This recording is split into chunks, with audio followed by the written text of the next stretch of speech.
doubleeagle.golf. Are you familiar with everything the Lincoln Children's Museum offers? Camps, field trips, and game day playdates are just a few of the extraordinary programs provided by the Lincoln Children's Museum. When you spend a day with your family at the Lincoln Children's Museum, your child's mind can explore while enjoying the many interactive exhibits they have, while keeping admission prices extremely affordable. Stop by the Lincoln Children's Museum today in downtown Lincoln, or visit them online for more information at lincolnchildrensmuseum.org. Rashawn Jackson here for Bauer Underground, who has been serving local contractors and utility contractors all across the state since 1997. When you see the black and white trucks, you know the baddest dudes in the business have arrived. Bauer is currently looking for equipment operators, laborers, diesel mechanics, and aerial linemen. Join the brotherhood built on hard work, authentic people, and pedigree of success. Bauer, a family-friendly company who reminds you, go Big Red! Hey guys, it's Nick. It is time that we crown 6 state championship winners, and we put a bow on this season of high school football here on 93.7 The Ticket. Join me and Jay Foreman from Memorial Stadium on November 24th and 25th for a total of 6 state championship matchups heard right here on The Ticket. We kick things off at 10:15 on Monday with Class D1 action, followed by the Class D2 title that features St. Mary's and Why Not, all wrapping up on Monday with a nightcap of number 1 Waverly and number 2 Gretna East. Then on Tuesday morning at 10:15, we start in Class C1 with number 1 Wahoo versus number 3 Sydney, followed by Class C2 title game action at 2:45 p.m., all wrapping up with the Class A championship match between number 4 Millard South and number 3 Papio South. All 6 state championship games heard right here on 93.7 The Ticket and theticketfm.com on Monday and Tuesday, November 24th and 25th. For remote starters, audio upgrades, and more, there's only one place to go. Auto Sounds of Lincoln at 48th and O.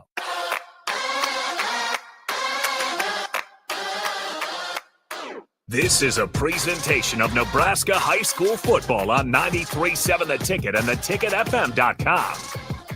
High school football broadcasts are powered by Edward Stone, Sunbelt Rentals, Union Bank and Trust, Doane University, Hamilton Telecommunications, Jimmy John's, Nebraska Army National Guard, Nebraska Department of Transportation Highway Safety Office, and Play It Again Sports. Now, calling all the action, here's Nick Sainert and Jay Foreman.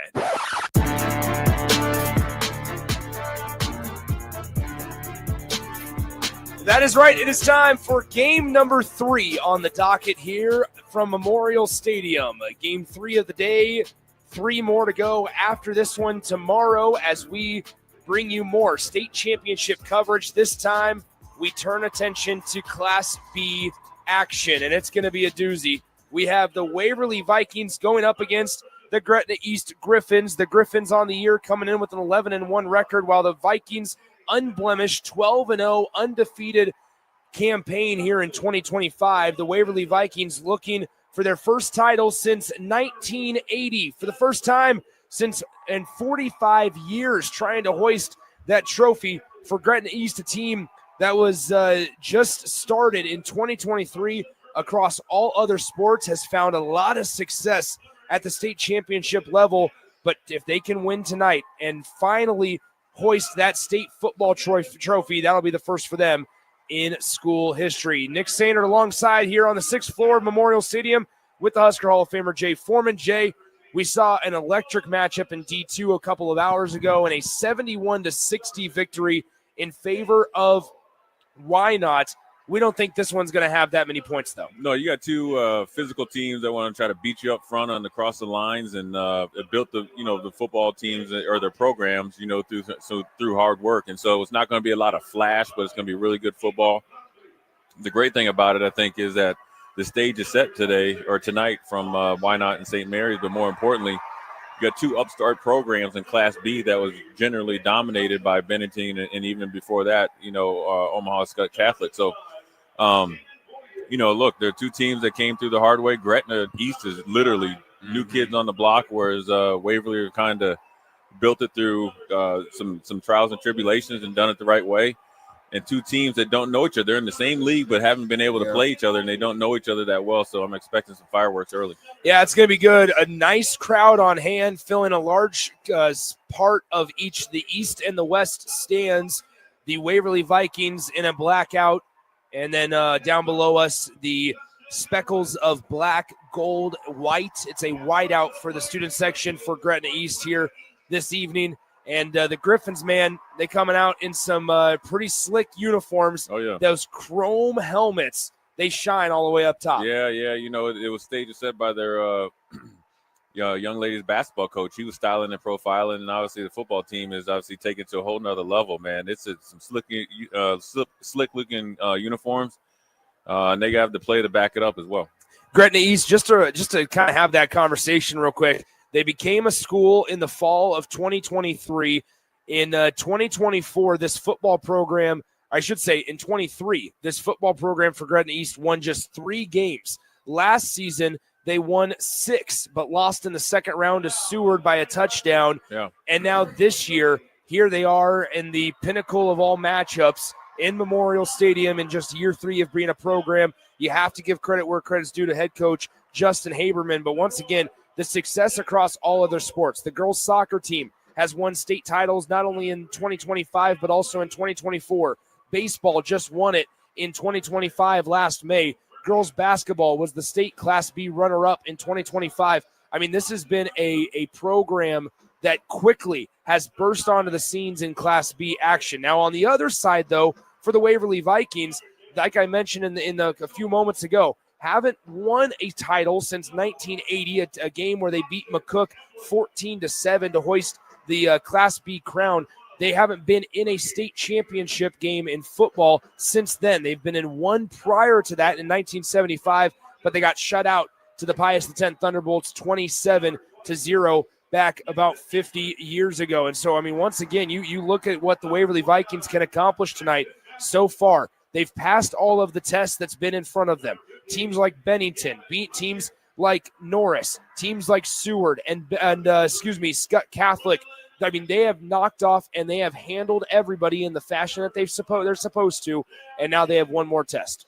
Yeah, they came up through the ranks and lost to some teams in the past, and then they were able to kind of slay their giants, each step by step this season. So when you're undefeated, they've taken the hard road, a lot of one-score games, but they've been closely contested. So they feel like they're battle-tested, whereas the Gretna East Griffins feel like they've dominated everybody throughout the season. So something's got to break. Two big, physical, good-looking teams. Obviously, you have to be dedicated and invested to be a part of their football programs, and it's showing out here tonight. And it's really good to see two teams that have, I wouldn't say came out of nowhere, but definitely have came from the hard road to being out here for the state championship. And a couple of familiar names for you and I, Jay. Some guys, a player, a notable name has actually left Lincoln program and joined Waverly, and that's Broxton Tepley, the quarterback for the Vikings. But in the backfield, the name you need to know is Nathan Axman. On the year, Axman has absolutely been a monster, rushed for over 1,700 yards and 25 touchdowns, and he's doing it with a large workload, 25 carries a game. In their semifinal win against Bennington, a game they won 38-18. We always talk about it. You need players, not as much plays. He carried the ball 42 times. Yeah, you like it when you need your best players to be able to step up and answer the bell at the biggest time. And Mr. Axman has done that, and that's what you expect to see tonight. And you can't run the ball if you don't have a good offensive line. More importantly, a very efficient offensive line that doesn't have a lot of false starts or obviously illegal procedure penalties. So they're well-coached teams. It's strength on strength. When you're looking at it, Nick, just looking at Gretna and then obviously Waverly, both of these programs have grown at the steady rate, right, where they've developed guys and probably brought kids out of different sports onto their football program. Looking at the amount of the kids on the sidelines right there. That's how you build a program from the ground up. And so this is going to be a great matchup tonight. I've been waiting for it all day. All right, we're just a couple minutes away. We're going to pause, take a break for the national anthem here in Memorial Stadium as the sun, what there was, has completely set, and it's now a chilly night to close out night number 1 of state championship football. We'll step aside here on 93.7 The Ticket. With UBT, you've got total control over your money. Like Doug, who runs his game day tailgate like a well-oiled machine. I got burgers, brats, chicken, dogs, plus all the fixins. And with the UBT Go app, I can track my food spending from anywhere. Pro move. They don't call me Grill Sergeant for nothing. No matter your goals, UBT helps you feel good about reaching them. Union Bank and Trust. Member FDIC. Attention Nebraska sports fans. Are you ready to take your skills to the next level? The Army National Guard is looking for leaders who are dedicated, driven, and ready to make a difference. Join up and gain invaluable experience while serving your country with a flexible schedule, competitive benefits, and a chance to build a strong future. Learn more at nationalguard.com/Nebraska. Live here, serve here. The Nebraska Army National Guard. Guard the good life. If you're a homeowner or a business owner, you have a lot of projects, and no one has an unlimited budget or time. Sunbelt Rentals makes all jobs less stressful with no need to purchase large equipment or hire a crew. You can do it yourself with rentals and everything from aerators and power rakes for spring yard work to stump grinders, concrete mixers, tile saws, and more. Check out their inventory in Lincoln, north of Cornhusker Highway on 56th Street, or online at sunbeltrentals.com. If one of the things running through your mind as a business owner is the recurring worry of possible cyber attacks, you can let out a sigh of relief. Hamilton Business Technologies has you covered. As the official business IT partner of the Huskers, we offer real-time threat monitoring, advanced security protocols, and more to keep your data safe from harm. We care about the success of Nebraska businesses and communities like yours. Learn how we can help you at hamiltonisbusiness.com. There's only one place this holiday season to shop for the sports fan in your life and get cash back for slightly used sports items you don't need anymore. Play It Again Sports. Check out their selection of new and used items, including home fitness equipment like treadmills, exercise bikes, and ellipticals, and get your lift on with free weights, benches, and racks to add to your home gym. And don't forget, if you have anything slightly used to trade in, they'll give you instant cash. Holiday shopping starts and ends at Play It Again Sports at 48th and Vine. Welcome back to high school football on 93.7 The Ticket and theticketfm.com. All right, welcome back in. Memorial Stadium, the site for the Class B state championship matchup, Waverly versus Gretna East. It's as chalk as it can get. Number 1, Waverly. Number 2, Gretna East. The Griffins come in with an 11-1 record. Waverly undefeated, unblemished, 12-0 mark on the campaign. Gretna East, they will receive to begin the first half and to begin the ball game, and we are underway. Gretna East in their bright gold helmets that shine here off of the lights at Memorial Stadium, white jerseys, yellow accents, and the gold pants for the Griffins. For the Waverly Vikings, maroon helmets with the W on each side, the black jerseys, black pants, white numbers with the Waverly Vikings name scripted across their chest in white lettering outlined by the maroon as well. We are ready to go. Waverly going to kick towards the south end zone. 46 degrees here at kickoff. The wind, not even a factor, but it's officially 4 miles to the north. Waverly, as we get ready to go, the official has not given the signal quite yet. There's an official standing by the tee. There's an official standing by the return man for Gretna East. We saw a couple of high-scoring games the last 2 games of the day. Now this one, we expect a lot of ground and pound, traditional, conventional style of football.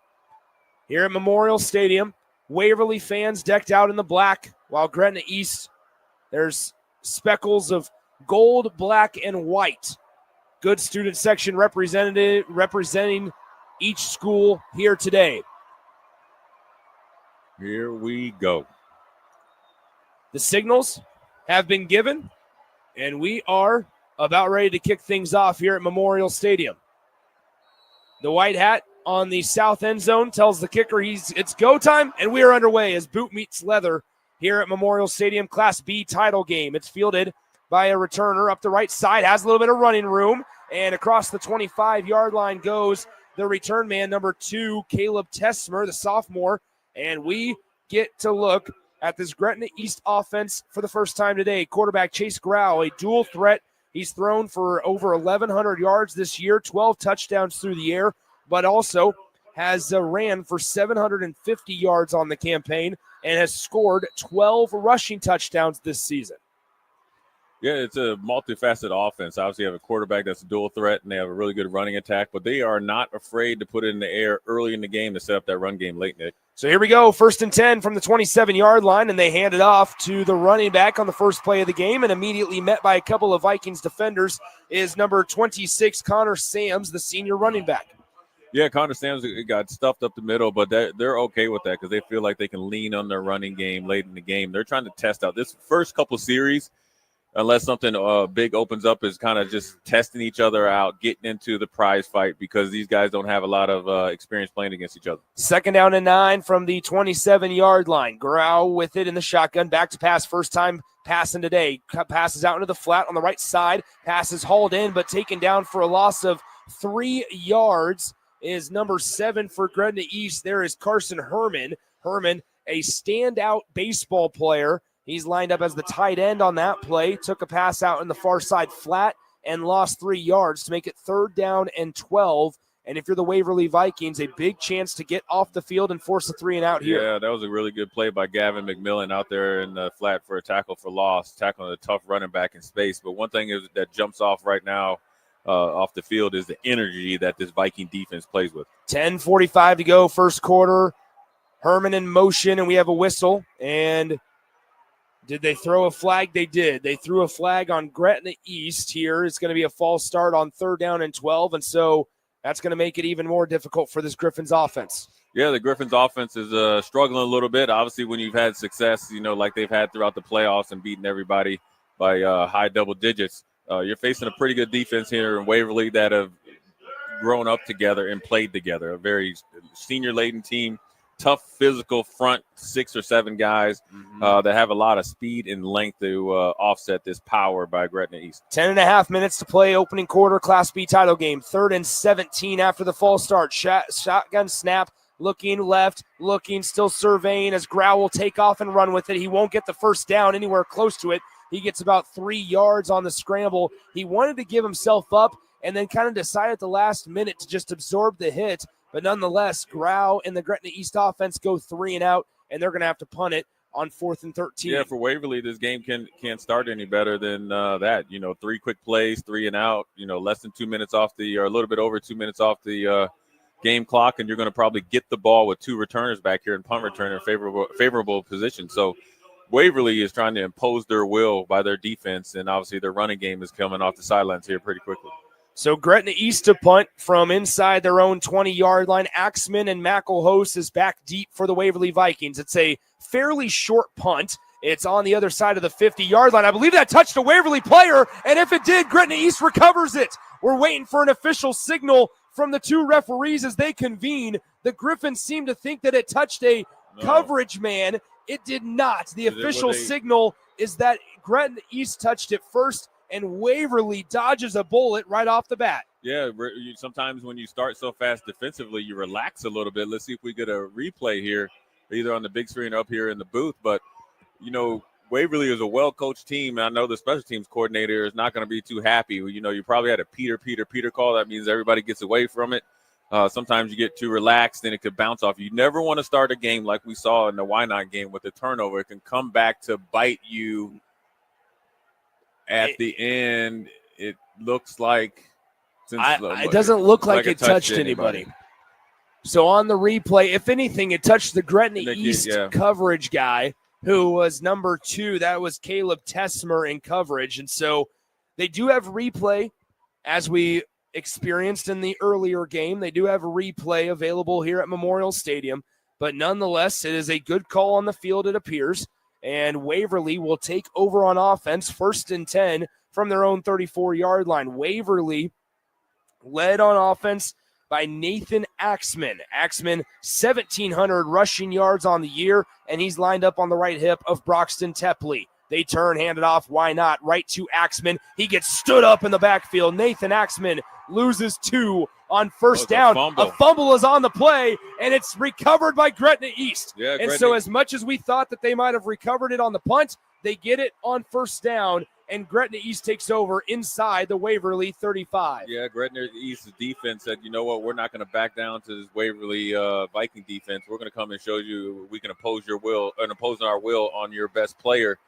big defensive stop right there. Not only stopping them for a tackle for loss, but getting the ball out. That was a physical play. That wasn't ripping the ball out. That was a force of nature hitting another force, and Gretna East had a little bit of force there. Gretna East playing their best football as of late. They're outscoring their opponents in the playoffs by 23 points while averaging 46 themselves. They hand it off on first down here after the Nathan Axman fumble, and they get about 3 yards forward up to the 30-yard line of Waverly. Still scoreless in the Class B title game with 9:11 remaining. Yeah, you know, Waverly's just felt like they were dominating in defense, and then they got it back. And the first play, you know, it's a sudden change. So now their defense has got to step up and try to keep Gretna out of field goal range. More importantly, don't give up a touchdown here. And so this could be the first break for Gretna getting used to this championship style of football in their third year of existence here in the Memorial Stadium. 2nd down and 8 from the 30. Back to pass. Grau looking, surveying, throws it right side, has a receiver inside the 10. It's hauled in,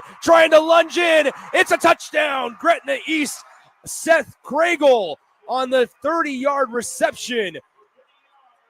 Touchdown, Griffins. Yeah, that was a good pass there by Grohl, and a really good catch there by the receiver. A deep over route. That's the theme. We saw it last game with Why Not, and now we've seen it here in Class B Championship. It's hard to cover when a receiver is running away from you when you're a defender, and it was on the money. Big-time pass there for Chase Groh. Even a better catch there by Seth Kragel. This is how you end up beating teams by high double digits throughout the playoffs and sometimes 20-plus points, is you take advantage of any mistakes that your opponent makes. You play tough defense, and you stick to your game plan. Gretna East is the first one to strike blood. So once again, the Gretna East Griffins are able to make the extra point, and with 8:37 to go, they turn the Nathan Axman fumble into a touchdown. They lead at 7-0 over Waverly here, still in the early goings of this one. Here from Memorial Stadium. Let's step aside, come back in 30 seconds on 93.7 The Ticket. Your possibilities are endless at Doane University. Rooted in liberal arts, you can choose from undergraduate and graduate programs, all delivering real-world experience. At Doane University, we take a personal approach to education, giving you the guidance you need to own your future. It's not just our long history of innovative learning. It's the feeling of being surrounded by possibilities that makes us different. Now is your time. Apply today at doane.edu/apply. Now back to high school football on 93.7 The Ticket and theticketfm.com.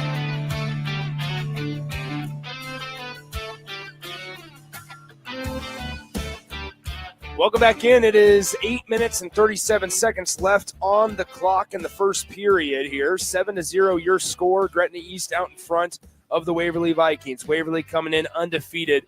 Jay, I would imagine, I would almost, put some money on it that when we see Waverly's offense come back out on the field, you're going to see Nathan Axman get a carry again. Oh, yeah. I mean, look, he's brought him here, and obviously he's been their bell cow, and, it's too early in the game to put him in the shelf or to really change your game plan. And so they're going to go get right back to it. They feel like they can run the ball against this Gretna East defense. We will see. You only had one play.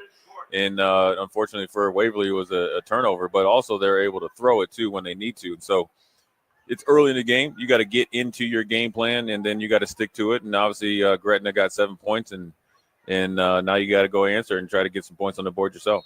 So Gretna East will kick off towards the north end zone. It was essentially, this is the way the game was meant to start anyway. If you're Waverly, now granted, you got to stop defensively, but Waverly kicked off, and, obviously Gretna East got the first possession of the game. They then went 3 and out, almost got a fumble recovery on the punt, then ended up getting a fumble recovery on the first play for Waverly on offense. So in a way, Waverly, no harm, no foul. This can essentially be looked at as your first offensive possession of the game. Yeah. I mean, obviously you don't want to give them 7 points via a turnover after the first play. You actually did what you needed to do, is get off the field. But a little bit of the details probably maybe slipped through the cracks, and maybe that's a wake-up call this Waverly Vikings team and obviously offense needs with the early turnover. And sometimes you can get out to a big lead, and this isn't a big lead, but get out to a lead and think you can coast, where Waverly will be motivated by that mistake and turn it up a notch. So here we go. Waverly back out there, 1st and 10 after the touchback from their own 20-yard line. 1st and 10 from their own 20, still middle stages of the first quarter. Axman with the carry. Gretna East swallows him up after he gains about 3 yards up the middle.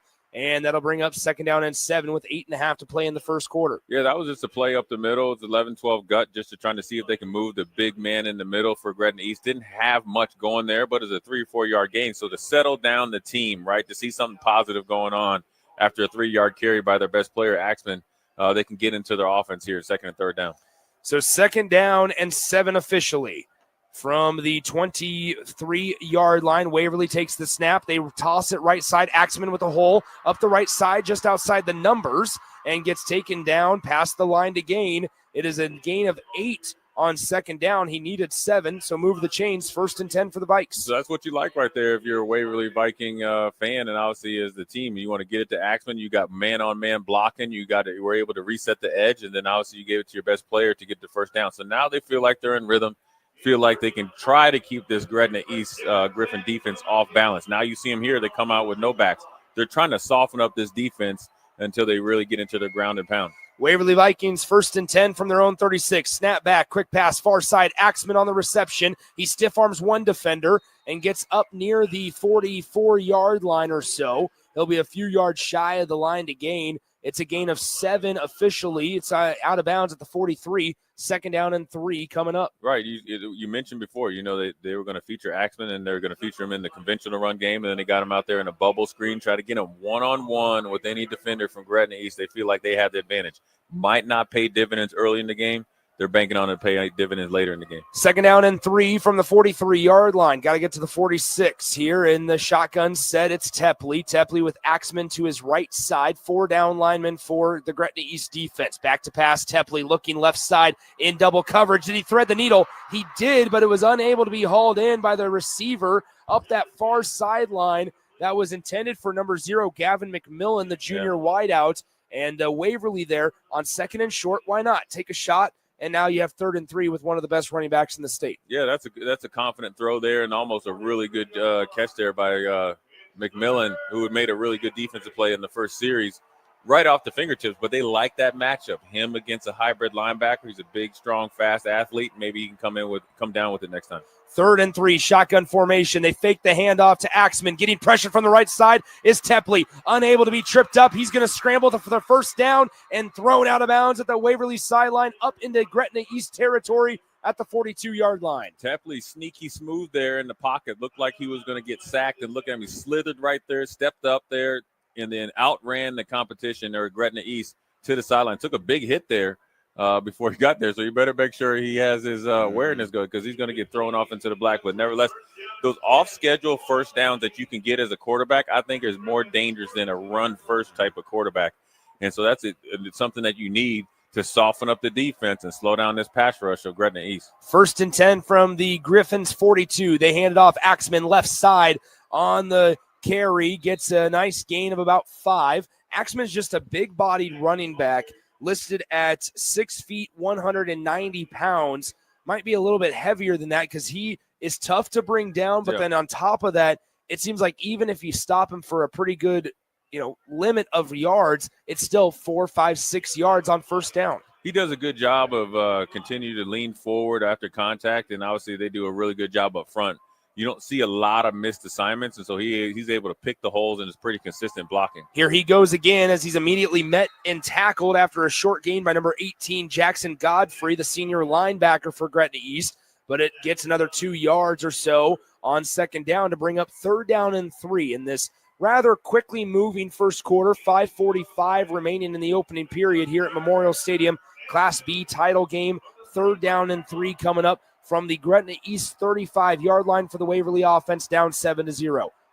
Here we go. They know this is big on big here. He's going to run it right up the middle. They'll turn, hand it off. Axman follows 2 blockers, and he's taken down from behind, but not until he gets plenty of yardage for the 1st down up across the 30-yard line to the Gretna East 27, and it'll be 1st and 10 for the Vikings offense here with 5:24 to go. One thing about this Waverly running attack is they do a really good job out there on the edges blocking and creating space for Axman. And one thing he does as well, he has really good balance, Nick. When he gets hit, he doesn't get jolted and he keeps going forward. He keeps his legs moving. Strong athlete and a really good running back. Axman lined up to the left hip. They have two tight ends, flex on the left side. They're going to run that way. Axman following the blockers. A lot of room along that edge, and he gets knocked out of bounds after a 12-yard gain inside the 20 at the 15. Nathan Axman responding well after he fumbled on his first carry of the game, and now the Waverly offense is in the red zone, 1st and 10 from the Gretna East 15. Yeah, Waverly's doing a really good job of overtaking the edge there of Gretna East. And then obviously allowing Axman to pick and choose whether he wants to cut it up real quick or extend it towards the sideline. They are trying to overtake this team with their physical prowess up front. 1st and 10 from the 15-yard line. Inside the red zone is the Waverly offense. They turn, hand it off. Axman again. He meets a wall of Griffin defenders up on that left side as they tried to run it to the left side. Yeah. We've seen Waverly run more to the left side than to the right tonight.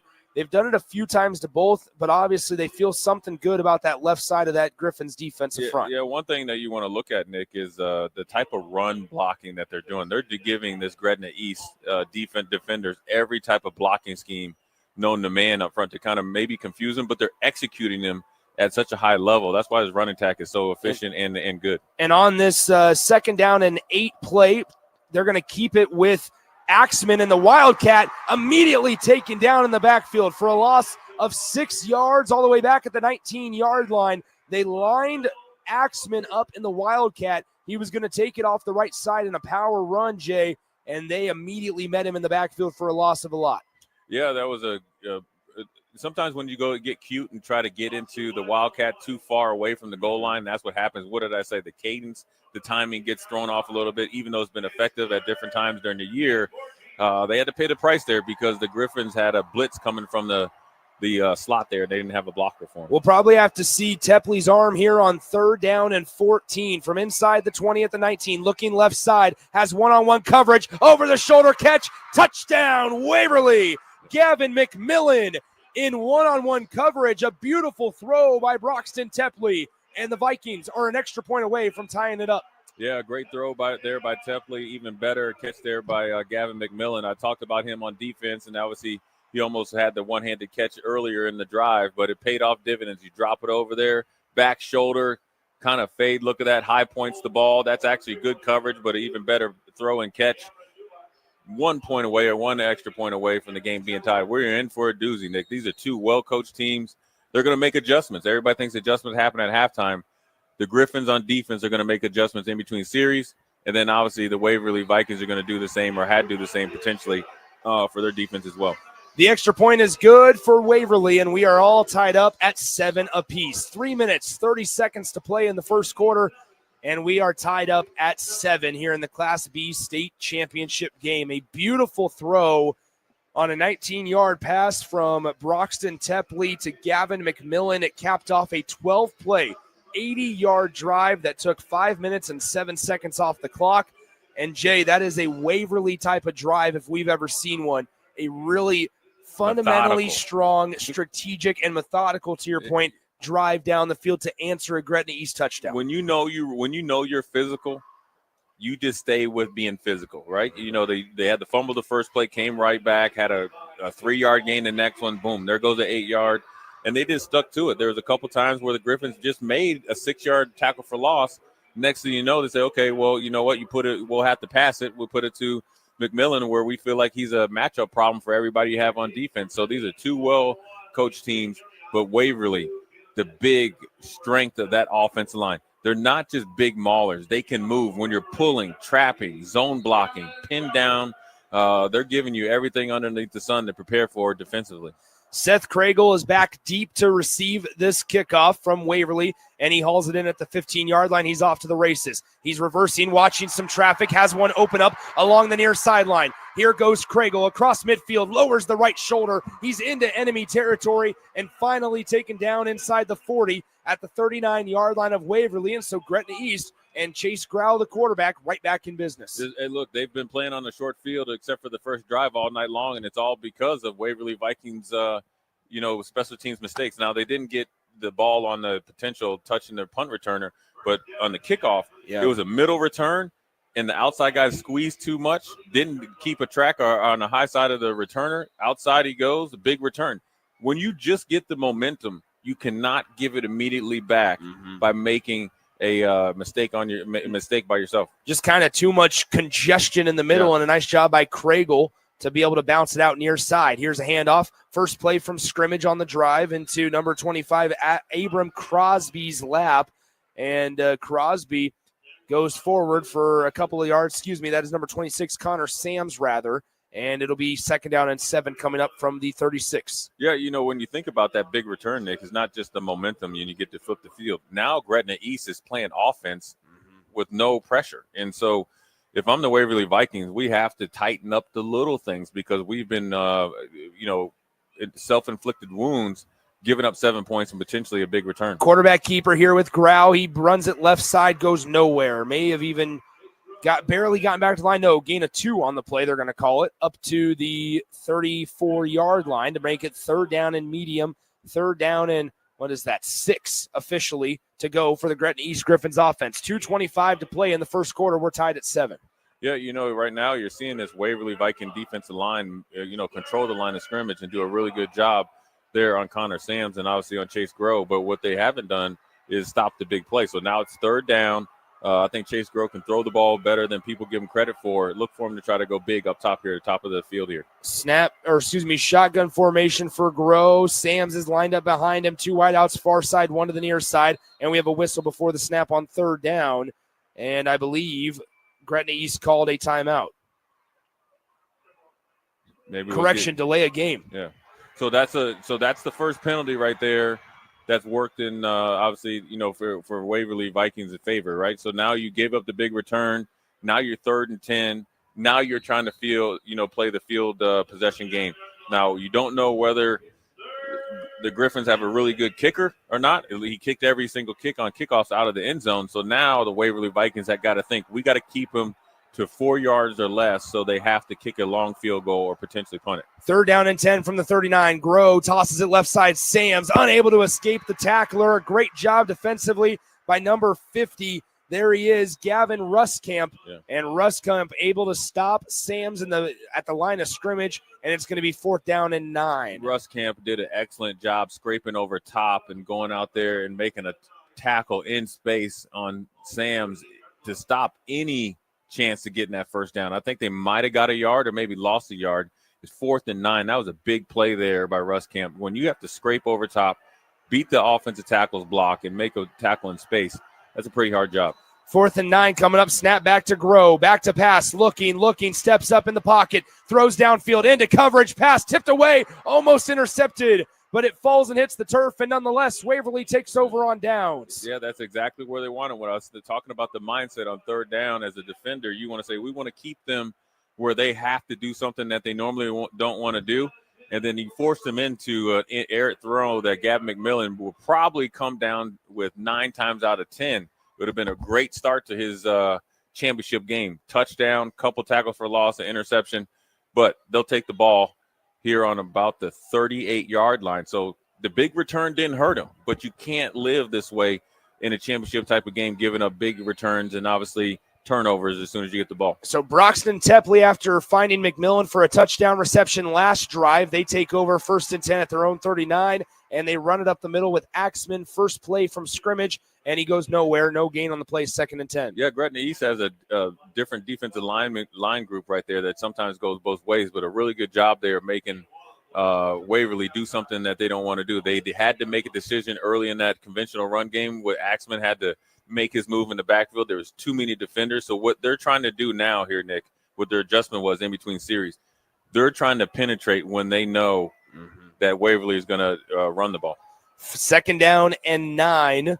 They gave Axman a yard on that 1st down carry, but essentially there's now going to be 2nd down and 14 because it looks like the left guard, number 62 for Waverly, Tate Fanning, he jumped early. Yeah, a little bit of big game jitters, and everybody goes through it. But also, when you think about this, Nick, is that now we just talked about Waverly getting that bonus penalty right there where they're able to get Gretna in a compromising position.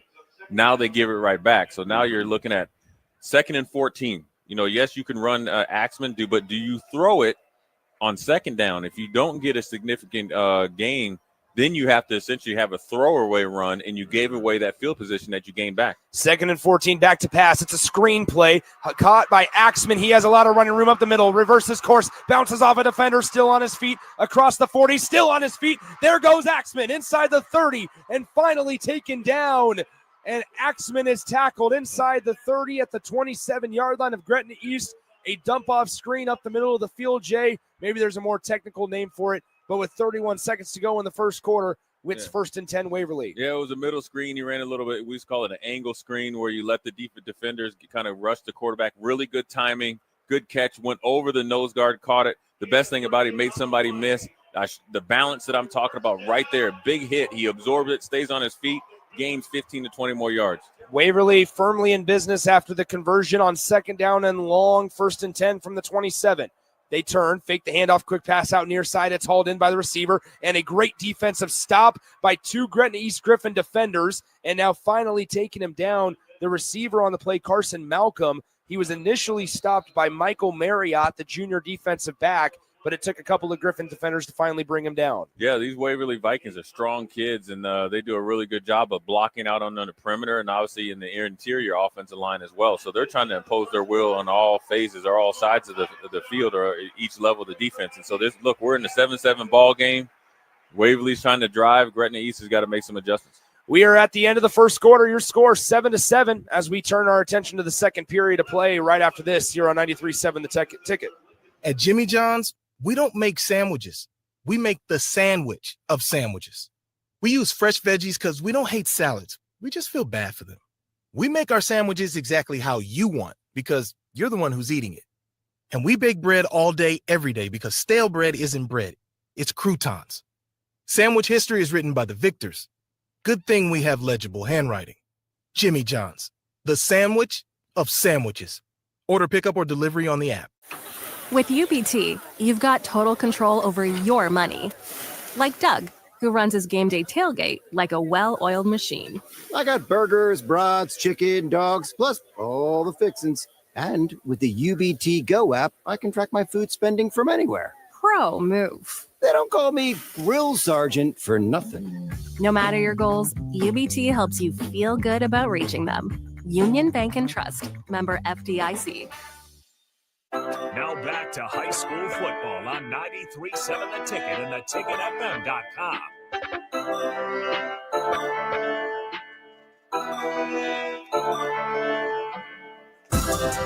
Welcome back into high school football coverage on 93.7 The Ticket, theticketfm.com. Nick Sandert alongside Jay Foreman live from Memorial Stadium. Class B state championship matchup between Waverly and the Griffins of Gretna East. Here, Waverly, we're all tied up 7-7. We do have a quick stoppage in play as we are getting ready to start the second quarter of play. And heavy dose of Nathan Axman, which is what we expected. Already 10 carries on the day for Axman. He did fumble on his first carry, but since then has done really well. He just caught a large pass for 38 yards just a moment ago on a little screen up the middle of the field.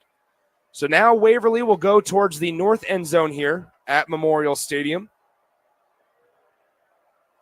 Here comes Broxton Tepley out of the huddle, lined up in the shotgun. Tepley with Axman lined up to his left. One wide out, far side, 2 to the near side. Toss left side, it's Axman working his way inside the hashes, and he's finally tackled at the 20. Good tackle made on the play by number 37 for the Gretna East defense. Number 38 rather for the Gretna East defense, William Miles. Yeah, they're gonna keep riding Axman all the way to hopefully to pay dirt, and he's effective in obviously running the ball inside and outside, but then also he can catch it out the backfield. So it gives a new quarterback in Broxton Tepley a lot of confidence. And then when they really want to stretch the field, they have McMillan. But really, one of the things they have to do, Nick, is they're gonna have to feature somebody else on offense. Because you got to think that Gretna East is going to make some adjustments here very soon. They'll turn, hand it off to the fullback. That's number 50 for the Waverly Vikings as Gavin Rustkamp took the fullback carry up the middle, and he needed just a yard or two, and he got it. So 1st and 10 now coming up from the 16-yard line.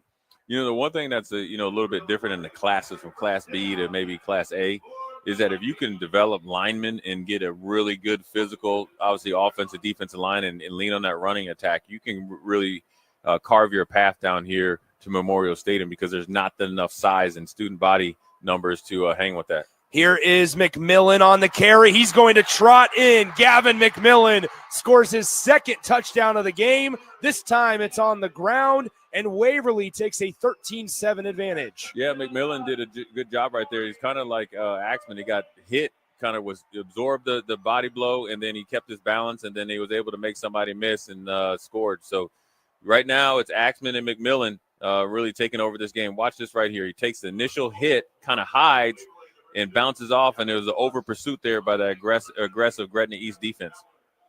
So at 10:50 on the game clock, the point after will be attempted by Gavin Fowler. The kick is up, and the kick is good. 10:50 to go in the second quarter. It's 14-7 now. Waverly on top of Gretna East here in the Class B state championship game. Gavin McMillan, they came out once again in that traditional, that very strong, big I formation there with three running backs lined up behind Broxton Tepley, who's under center, and they just handed it off to the farthest back, allowed the blockers to do the job, and he trotted in for the score. Nice job by Gavin McMillan, who caught a nice pass from Broxton Tepley for the first touchdown for Waverly. This time he's able to run it in from 15 yards out. It caps off a 6-play, 62-yard drive.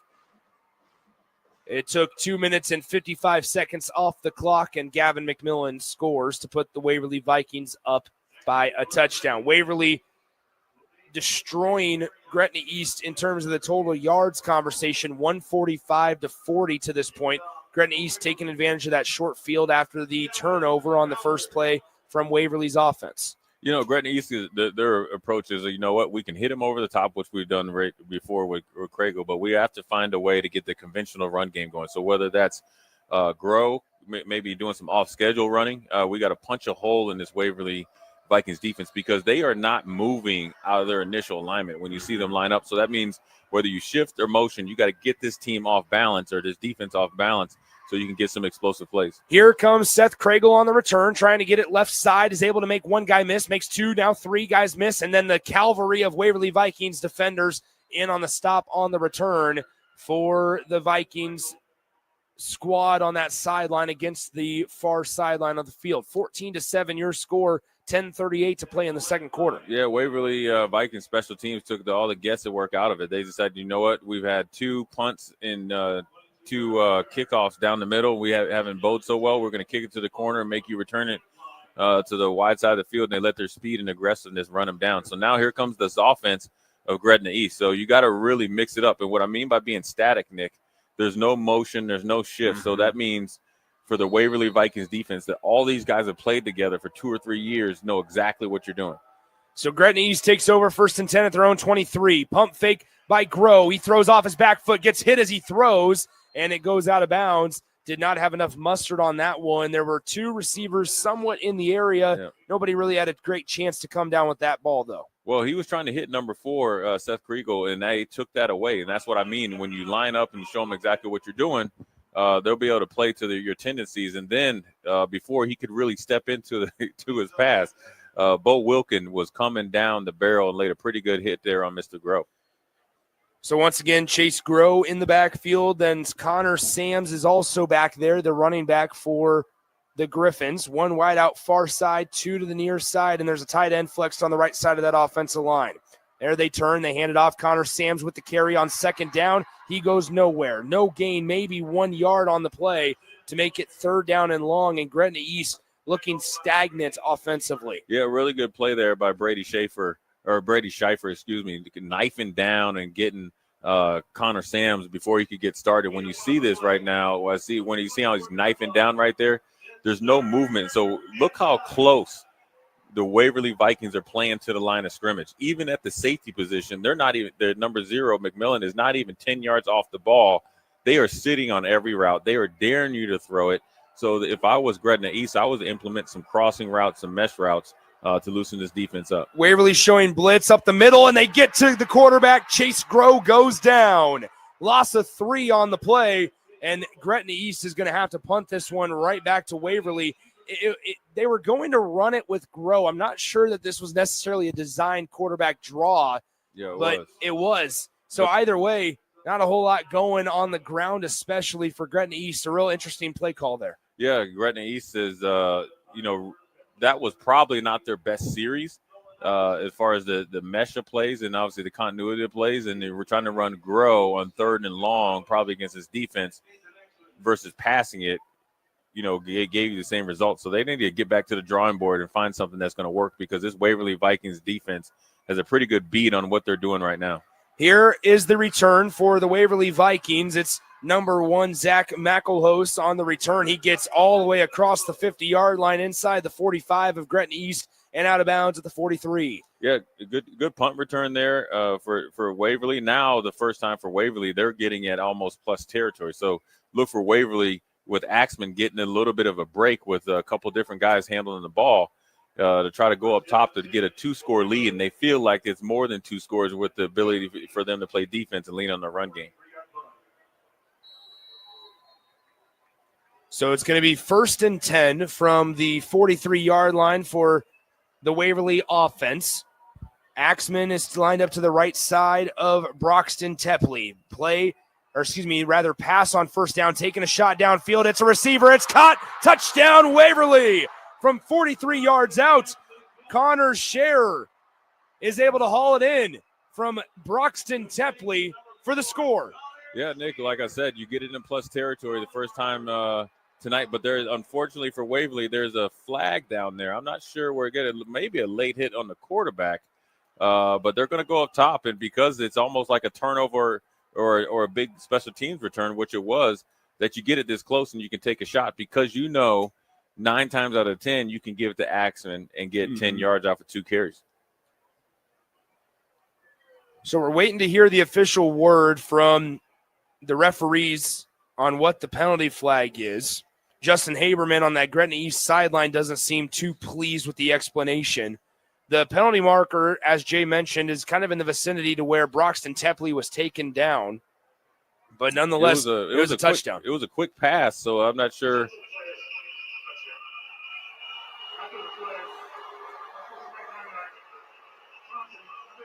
Oh, a taunting penalty. So Broxton Tepley is going to be called for taunting.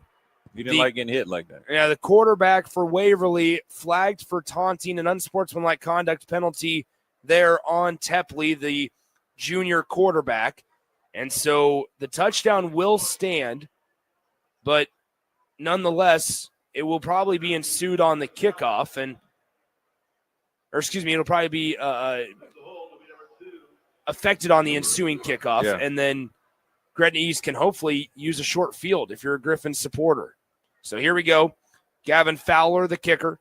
The snap is down. The kick is up, and it is good as well. So with 8:49 to go in the second quarter, Waverly leads it now 21-7, and Gretna East needs some answers here. Let's step aside, come back in 30 seconds here on 93.7 The Ticket. If you're a homeowner or a business owner, you have a lot of projects, and no one has an unlimited budget or time. Sunbelt Rentals makes all jobs less stressful with no need to purchase large equipment or hire a crew. You can do it yourself with rentals and everything from aerators and power rakes for spring yard work to stump grinders, concrete mixers, tile saws, and more. Check out their inventory in Lincoln, north of Cornhusker Highway on 56th Street, or online at sunbeltrentals.com. Now back to high school football on 93.7 The Ticket and theticketfm.com.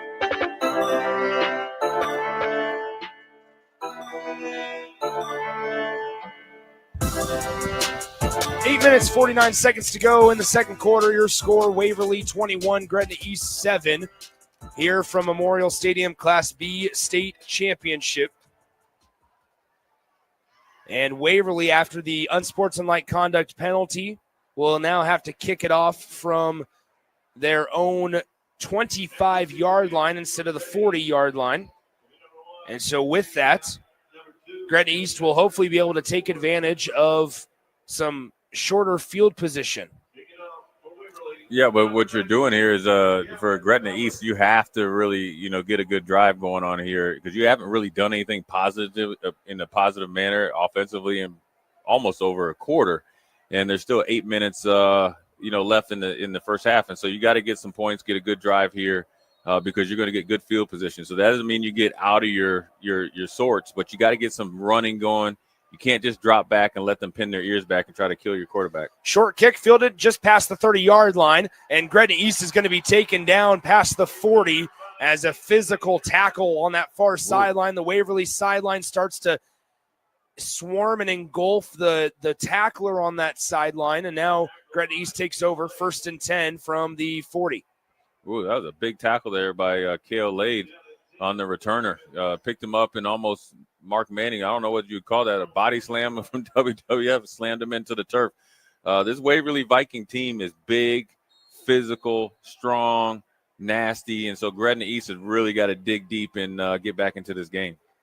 So once again, 1st and 10 from the 40-yard line. Grow back. He turns, hands it off. Here's Sams. Bounces outside. Has a little bit of running room as Sams tries to get to the edge. Now cuts upfield, spins around, and is knocked down just on the numbers on the near side by number 50. Once again, Gavin Ruskamp. Here's his name called. It is 2nd down and 1 coming up. That's the first time that we've seen Connor Sams really be able to kind of get to the edge. Yeah, Connor Sams got loose a little bit, was able to get the edge. Good job there, or good blocking out there by number 7, Carson Herman, setting the edge so Sams could get the corner. Now what Sams needs to do is obviously just run and let go. I think Gretna East, they're playing a little bit too tight, Nick. Mm-hmm. They're almost trying to play too perfect. Just go out there and play football. 2nd down and 1. The handoff to Sams, and he is swallowed up in the backfield. Forward progress gets him a yard behind the line, but not much farther. And so now instead of 3rd and short, now it's 3rd and 2 rather, instead of 3rd and 1. Yeah, once again, there goes that man, number 50. He is making a heyday. He scored a touchdown and obviously has had numerous tackles. Gavin Ruskamp is all over the field tonight. Him and McMillan are taking over this game. So now 3rd and 2, a crucial 3rd down as Waverly daring Gretna East to throw it over the top, and they turn, hand it off. Sams can't go anywhere. Jay, the more that Waverly wants, they just keep on loading closer to the line. The farthest defensive back was maybe 4 yards off the line of scrimmage, and it was on the far side of the field in coverage of a wide receiver. Everybody's playing so far up, and Gretna East continues to run right into the teeth. Yeah, they're running right up in the middle where that's the strength of this defense. That's where Ruskamp and company are, and you see number 50 there and his buddies there. They knew that was going up the middle. And also, even if you're not shifting and motioning to throw the ball, you have to shift in motion to create better angles for yourself in the run game. When you're just lining up and just trying to run at them, that's not going to happen. Oh, and here on a 4th down fake punt, and it's going to be intercepted. Waverly is able to not only force a turnover, but instead of a traditional just going for it on 4th and 2, Gretna East decides to do a fake punt. It's an ill-advised decision, and now it's intercepted, not all the way back at the 20, but instead right at midfield. Yeah, right there, Nick. When you're a defender and you have punt safe out there or your punt return, this is where you expect a fake punt. They're down by 2 scores, and they played right in hand. Good, Mr. Schaefer there got an interception there. Good play there by the Waverly Vikings. So they turn now. Axman, here he goes up the middle. He gets swallowed, but not until he gets a gain of 13 across the 45-yard line to the 40. And my, oh my, Waverly is clicking. Yeah, they're clicking, and they're also starting to wear down this Gretna East defense and this team because Axman has just so happened to get about 10 to 12 minutes of real-time rest. Now he's energized, and they're going to lean on these guys for the rest of the second quarter. And one thing you can't do, Nick, is try to get a 14-point score. Yes, the fake punt might have been a decent call, but I would have liked to seen you go. If you knew you were going to fake punt it, I want you to be extra aggressive on 3rd down. Really to actually soften up the mindset of your opposition versus being very conservative. They know you're going to go back to being aggressive. You bring your punt team on there. They were more than ready for that fake punt. 1st and 10, now a carry left side, and Axman gets 4 yards there to bring up 2nd down and 6. Yeah, Gretna East guys also got to do a good job of keeping their composure. This is the first time they've been challenged in quite some time. They're playing a team that's undefeated and well suited to stay into their game, so they got to find themselves both mentally and physically. And here comes Axman as he gets another big gain on 2nd down and 6. He needed 6 yards. He got about 15 on the play, and now it's going to be 1st and 10 from the 25-yard line. 5 minutes and 24 seconds to play in the second quarter. Waverly up 21-7 here in the second quarter in the Class B championship game, and they're on the doorstep of the red zone. Nick, one thing I just noticed, Waverly is rotating offensive linemen. Okay, that's the depth of offensive linemen that they have. They're coming in, they're going their big house unit with a triple I, backfield, and they're trying to really just run over you. But they're rotating linemen, subbing in linemen, trying to wear out this Gretna East defense. With 5:04 to go in the second quarter, we have a timeout on the field. Gretna East signals their first timeout of the matchup. We'll step aside with them for a legal ID and a 30-second break here on 93.7 The Ticket. This is Lincoln's home for sports talk on the FM dial. Also online at theticketfm.com. On the internet, KNTK FM Firth, 93.7 The Ticket. Things that impair you come in many different shapes and sizes. Some are the shape of beer and liquor bottles. Others look like cigarettes but aren't cigarettes at all. These are the things we know impair us, the things our parents warned us about. What we're not always aware of is our new prescription, or the over-the-counter medicine we picked up just for allergies or a bad cold. See, it doesn't just matter how much of a substance you take. If you are impaired, driving is deceptively dangerous. Don't drive impaired. Paid for by the NDOT Highway Safety Office. Welcome back to high school football on 93.7 The Ticket and theticketfm.com. Alexander J. Foreman back with you as we have the big heavy-duty I formation as they turn, hand it off. Axman again on the right side. He just continues to barrel his way forward for this time a gain of 7 yards inside the 20 and down at the 19. They are slowly but surely, Nick, just leaning on Gretna East, and we're really showing them that they are the big boys in Class B this year. And so it's a learning experience for them, where you sometimes you get in these championship games and you don't wake up until the second half, and sometimes that's a little bit too late. And so what Gretna East has to do is just go out there and play football. I think they're playing way too tight, so it's not allowing them to play with enough force, and Waverly is running over these guys right now. Here's Axman again as he's inside the 10, inside the 5, touchdown. From 18 yards out, Nathan Axman. He's done so much and finally gets rewarded in the form of a touchdown. Yeah, he's starting to heat up. I think he had a little bit of a foot injury, ankle injury. He went over there and got his ankles taped up, came back, refreshed, re-energized, and made somebody miss in the hole, gave him a little bit of the dead leg. Watch this right here. Big hole, one-on-one with the safety coming from depth, run away from him. Big, strong run there. You're up by 20 points. More importantly, what the Gretna East defense needs is that offense on their sidelines to get it going. And as much as the defense is having some problems with this Waverly rushing attack, more importantly, the Gretna East offense has not been able to do anything with that Viking defense. And sometimes, Nick, when you score early, like I said, you can think, "Oh, we got this," but you got to always expect your opponent to adjust.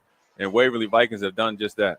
4 minutes and 23 seconds remain here in the second quarter. Waverly leads 28-7. The Vikings have scored 28 unanswered. And my goodness, Gretna East, Jay, they're having a real heart-to-heart right now down on that Gretna East Griffin sideline. Justin Haberman gets them all huddled up into a circle. Now they disperse as they get ready for this kickoff. Waverly, I should say, receives the second half kickoff.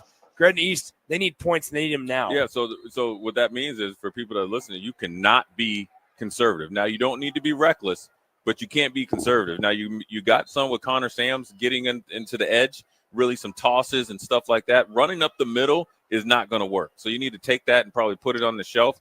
Trying to get some intermediate pass games, then you can get a little bit aggressive when you're getting to take a shot areas. You got to get this defense moving. They are creeping up to the line. I've never seen a defense play this close to the line of scrimmage in a championship game from the very beginning, and then they're creeping up so much farther that they're letting you know that you can throw it over the top of them, but you got to make some plays, and you got to call the plays to give your players a chance to make those plays. It's not as if Gretna East doesn't have guys on the perimeter that can certainly hold their own. Waverly certainly has players, but so does Gretna East, and that's why they're both here. So 28-7, your score as that kickoff will sail into the end zone for a touchback, and they'll get it 1st and 10 at their own 25. Will the Griffins here with 4:23 remaining in the first half of play from Memorial Stadium. Once again, it's been a heavy dose of Nathan Axman, but it's not even just Axman. It's been McMillan. He's got 2 touchdowns tonight. Broxton Tepley has done a really nice job commanding the offense. Now, he doesn't have to do a whole lot considering you have a guy like Nathan Axman in the backfield with you. But, man, there's a lot to be encouraged if you're a Waverly Vikings supporter. You got McMillan, and then you have Connor Shearer. He got one as well. And so Gavin McMillan and Tepley will be back next year. Yeah. So, and Tepley or McMillan can play a little bit of running back as well. Play action here as Groh steps up in the pocket, and he gets swallowed inside the 20-yard line. He loses a yard on the sack as Waverly brought pressure off the right side of that offensive line, and Groh was able to evade, step up in the pocket for that first guy, but then there was nowhere for him to go, and he just had to give himself up a yard behind the line of scrimmage. Yeah, when you look at these splits here by the Gretna East wide receivers, they're so far away from the quarterback that you're letting the defense know what type of routes you're going to run, let alone you're not even challenging this defense from a vertical standpoint. And now on this pass play up, 2nd down and 11, a wide open receiver. That was intended for Evan Smith on the far side, but now, Caleb Tesmer was the intended receiver on that far sideline. He just missed it. It hit both of his hands. He was wide open right at that line to gain, and instead of 1st and 10, it's 3rd and 11. Yeah, sometimes when you see your defense getting bowled over, then it kind of makes you lose a little bit of confidence offensively. But you got to make those plays. Hopefully he gets another opportunity to make a play like that because he could have also broken a tackle and broke this game wide open. 3rd down and 11 from the 19. They need something. Quick pass. No, a reverse. Here's Sams up the left side. Has to beat one guy, has some opening. There goes Connor Sams across midfield. He has one man to beat. He reverses the way inside the 30. Tries to come to the near sideline. He gets tripped up inside the 30 at the 28-yard line. And can that finally spark the Griffins offense? Well, that's what you need right there, Nick. A little bit of misdirection, calculated misdirection. Look like you're running outside zone, then you got it to your best playmaker. This is a good play design, even better execution. A little bit of delayed reverse there. Good job by Sands, hitting it on the run. Almost outran this Viking defense. Good job by the Vikings trying to stop him from a touchdown. But I like it. That's what you have to do. When you just line up and try to go at Waverly, it's not going to work out too well. So now 1st and 10 from the Vikings 28. They turn, fake the handoff, back to pass Groh. He gets hit as he throws downfield, trying to hit his receiver in the end zone as it was intended for Carson Herman, unable to connect with him as we are under 3 minutes to play in the second quarter.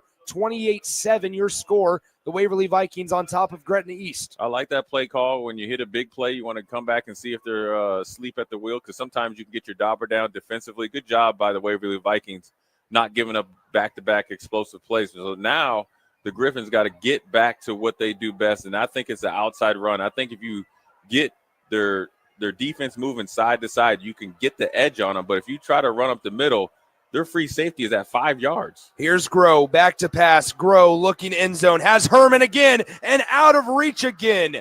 He could have had 6, but he has 0 instead, and it's 3rd and 10 after the incomplete pass. Yeah, he missed Seth Kriegel once again on the deep over route. He's telling him I was wide open. He had 2 steps on the Waverly Vikings defender, missed him. Tried to get it to his other partner in crime. Missed opportunity right there. And I think you might be in 4-down territory, Nick, depending on what you get on 3rd down, right? 3rd down and 10. Well, don't forget, near midfield, they went for it on 4th and 3 with a fake punt and did not get it. So 3rd down and 10, 2 minutes and 48 seconds to play in the second quarter. And before the snap on 3rd down, Justin Haberman on that Gretna East sideline wants to talk things over. We will step aside as well, come back in 30 seconds here on 93.7 The Ticket. If you're a homeowner or a business owner, you have a lot of projects, and no one has an unlimited budget or time.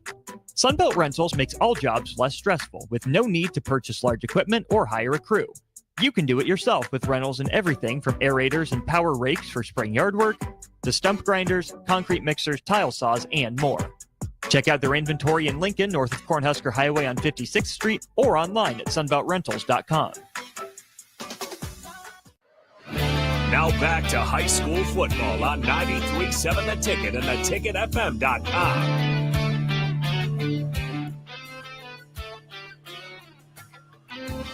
2 minutes, 47 seconds remain here in the second quarter of play. Gretna East faces a 3rd and 10 as they have the ball at the Waverly Vikings 28-yard line, trailing 28-7 to Waverly. Here, Gretna East has it 3rd and 10 from the Vikes 28. Chase Grow in the pistol with a running back in Carson Sams behind him. Connor Sams, excuse me. They'll motion Craigle from top to bottom. Now they'll turn, fake the handoff, looking that way, still looking, gets pressured. You cannot take a sack. He dumps it off right side, pass is caught inside the 20. There he goes, inside the 10, spun around, still on his feet. Touchdown, Gretna East. What an athletic play. Caden Annis, how about that? The senior wide receiver makes it a 28-13 ball game. Really good job there by the quarterback, Gross, staying alive, stepping up, squaring his shoulders, dropping it off to Ennis. Ennis making 2 defenders miss and got the 6 points. I like it. Right back into it right before halftime. A really nice job navigating that near sideline. I don't know how he stayed in, but he sure did. Great spin move at the 7, and he did the rest as he gets in that south end zone at the Memorial Stadium. And the point after is coming up in just a moment with 2:34 on the game clock. That was a really good job there by Gretna East, answering the bell. Sometimes when your back's against the wall and you're desperate, it brings out the best in you. So hopefully this can energize their whole sideline, more importantly, their defense, to withstand this rushing attack by the Waverly Vikings. So the offense has helped you out. Now it's the time for the defense to help themselves out as well. You kind of have an idea that Waverly's going to come out and try to probably establish even more of a ground game with Axman, even with just 2.5 minutes to go until the halftime break. But Gretna East, if they can get a stop here, maybe get the ball back, who knows what you can get before halftime since you're not going to receive the opening kick. We're in danger zone if you're Gretna East of not potentially having the ball on offense until 30, 7 minutes. Yeah, 30, 40 minutes of real time, but really until the 7 or 8 minute mark at best in that third quarter, which is a long time for Grow, who just led a really nice drive to sit on the sideline. Yeah, and that time becomes even more important, for Gretna East if you're not able to stop them defensively. If you're able to get a stop defensively and potentially another stop coming out of halftime, you feel like you have the momentum there. But it all starts right here. And what we've seen today, obviously, in that Why Not game before was against St. Mary's. Sometimes when you make a big play on offense or defense, then you turn right around and give up a big return on special teams. Let's see how Gretna East does here with a little bit of success here. Now you have it within a 1-score game or 2-score game, and a little bit of life here going into halftime. Back deep for Waverly, number 4, Connor Shear, number 6, Crew Verkamp. And so we will see as the ball will be kicked off from the 40-yard line, what can Gretna East do? Maybe we see a short kick here, but also there's so much game left that no reason to force it and make things more difficult on you than they need to be. Yeah, I think this is probably not the snapshot of Gretna East defense that we've probably seen all year, but this is the biggest challenge that they face, and so they got to kind of dig in and try to figure out what they're going to do. Big tackle there too.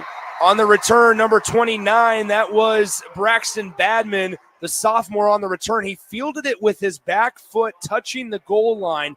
Interesting decision to bring it out. He barely gets past the 12-yard line, tackled at the 13, and the ball will be placed on the 14-yard line. 1st and 10 coming up for the Waverly offense. Good job there by Asher Robinson running down there, a true freshman or a freshman running down there on kickoff, a tackle inside the 20. Really good job there. And so a little bit of back-to-back validating that drive with a good special teams play. Let's see what this defense does now with their back against the wall, trying to defend against this high-powered offense. They'll turn Axman the handoff. He has a big hole up the right side, has one man to beat. There goes Axman across midfield, across the 40. Right. He hesitates, now cutting back up the far sideline. Nathan Axman picking up right where he left off, and he gets a big gain on 1st down. But there's a penalty flag sitting back at the Waverly 27-yard line. And does Gretna East catch a break? The Gretna East, and see, that's the only way that you're going to get that big run once again by holding us, because we had the momentum. But it's right in the vicinity, Nick, of holding, considering that Axman wasn't touched until he got tackled. So there you go, another cherry or another little present, early Christmas present for the Gretna East defense there, giving up a big explosive play when you'd like to try to shut them down there. Now you got them behind the chains. Now you know exactly what they're gonna do. You have to look for McMillan, right? You might have to roll your coverage to him, but you got to send more bodies and better tackling technique to try to stop this running attack of the Waverly Vikings, because they'll run it against a loaded box, they'll run it against an 8-9 man front, and have been successful all night. So after it's 10 yards from the spot of the foul, and it'll be 1st down and 8 coming up from the 16-yard line for the Waverly Vikings. One thing I will also mention, I mean, how good has Broxton Tepley through the almost full first half been?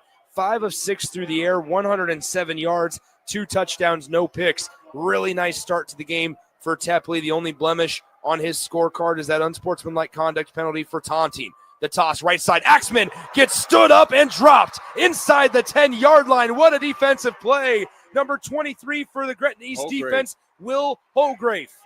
Will Holgrave, the nephew of the great Quinn Holgrave that played with me at Nebraska. Big play there by Will. That's what you want, a tackle for loss. They had him behind the chains. Now you got him even farther behind the chain. Big play there by Gretna East. Now you got to look at timeouts now. If you get a good stop here on 2nd down, if you're Coach Haberman over there on the sidelines, you got to really try to extend this first half to get the ball back and give your offense another chance to get potentially 3 or 7 points. 1:23 to go in the second quarter. Now, the only problem, Gretna East only has one timeout. Yes. And so with that, Waverly is going to let that one trickle all the way down to the end of the play clock. They'll call their timeout. And really, if the only problem is, let's just do basic math here. You run one more play. Let's say it takes 5 seconds off the clock. You can run another 40 seconds off the clock from that point. It's a tough task if you're Gretna East, but nonetheless, okay, so let's not to move the goalpost, but let's change the goal, I suppose. And instead of our goal is to get the ball back and maybe score, your goal that is much more easy to accomplish, just force them to punt. Force them to punt, go into halftime. It's a pretty long halftime in these championship games. I think it's a little bit over 20 minutes. You can make some really big adjustments, especially defensively and offensively, to be honest with you, for Gretna East. Because I see some of their coaches over here, they already have iPads, and hopefully they have notes that maybe they can make some adjustments to be more effective on both sides of the ball. Because I think coming into the game, obviously, the Gretna East defense was probably a little bit better and more well thought of than what they've shown tonight. So they need to make some adjustments, whether it's technique, whether it's some of the calls, or maybe add another defensive lineman to their original defensive front to try to stop this running attack. 28-14 is your score. Here, 1 minute, 15 seconds to play. Is there any way that Waverly throws this ball? We'll find out. Broxton Tepley out of the Waverly timeout in shotgun. They turn. They hand it off. Axman. He bounces right side, heading towards that boundary, and he stays in bounds. And that's a very key part of this thing for the for the Waverly offense. He stays in bounds, gets a nice gain of about 9 on that play to make it 3rd down and 5. Yeah, there's no way they wasn't going to run it. Now they're going to run it again and see if they can get an explosive play before they burn another timeout, or the Waverly Vikings be more than happy to go into halftime with a 14-point lead. So 44 seconds shows on the clock, 15 on the play clock. You can probably take this one down to about 30 to 29 seconds left before Waverly will call another timeout. Instead, they're going to sit on that far side. And no, Gretna East has to burn a timeout. They didn't have enough players on the field. So Gretna East just gave Waverly a gift. Yeah, but now that would change my mindset. If I'm Waverly, I might try to just throw it deep because, what do you got to lose? And so it's 27 seconds left. It's 3rd and more than, 4 or 5. And so now it comes down to how do you want to go into halftime. You don't want to be too confident or maybe cocky if you're Waverly. You try to throw it, get a pick six versus now Gretna East. Now you got to really play time management because now you really just gave them a gift here. So you have to be wary of them being over aggressive and trying to go in by 3 scores and then get it again after halftime. So once again, the Waverly Vikings came into this one winning in overtime against Seward, 30-24. Then they beat Bennington in the semis, 38-18. While on the other side of the bracket, Gretna East, the 2 seed, doubled up Omaha Skutt in the quarterfinals before dominating their city partner, Gretna, 55-34 in the semis 2 weeks ago. And now on 3rd down and 5, Waverly, is just going to kneel this one down and be content with going into the locker room up by 14. Waverly leads it 28-14 here at Memorial Stadium. For the halftime show, we will send it back to Harrison Arns in our 93.7 The Ticket studios, just 2 blocks south of where we are at, as he will take you through the halftime break before sending it back out to Jay and myself here at Memorial Stadium. We're at the break in the Class B state championship matchup. Waverly leads Gretna East 28-14 here at the break on 93.7 The Ticket.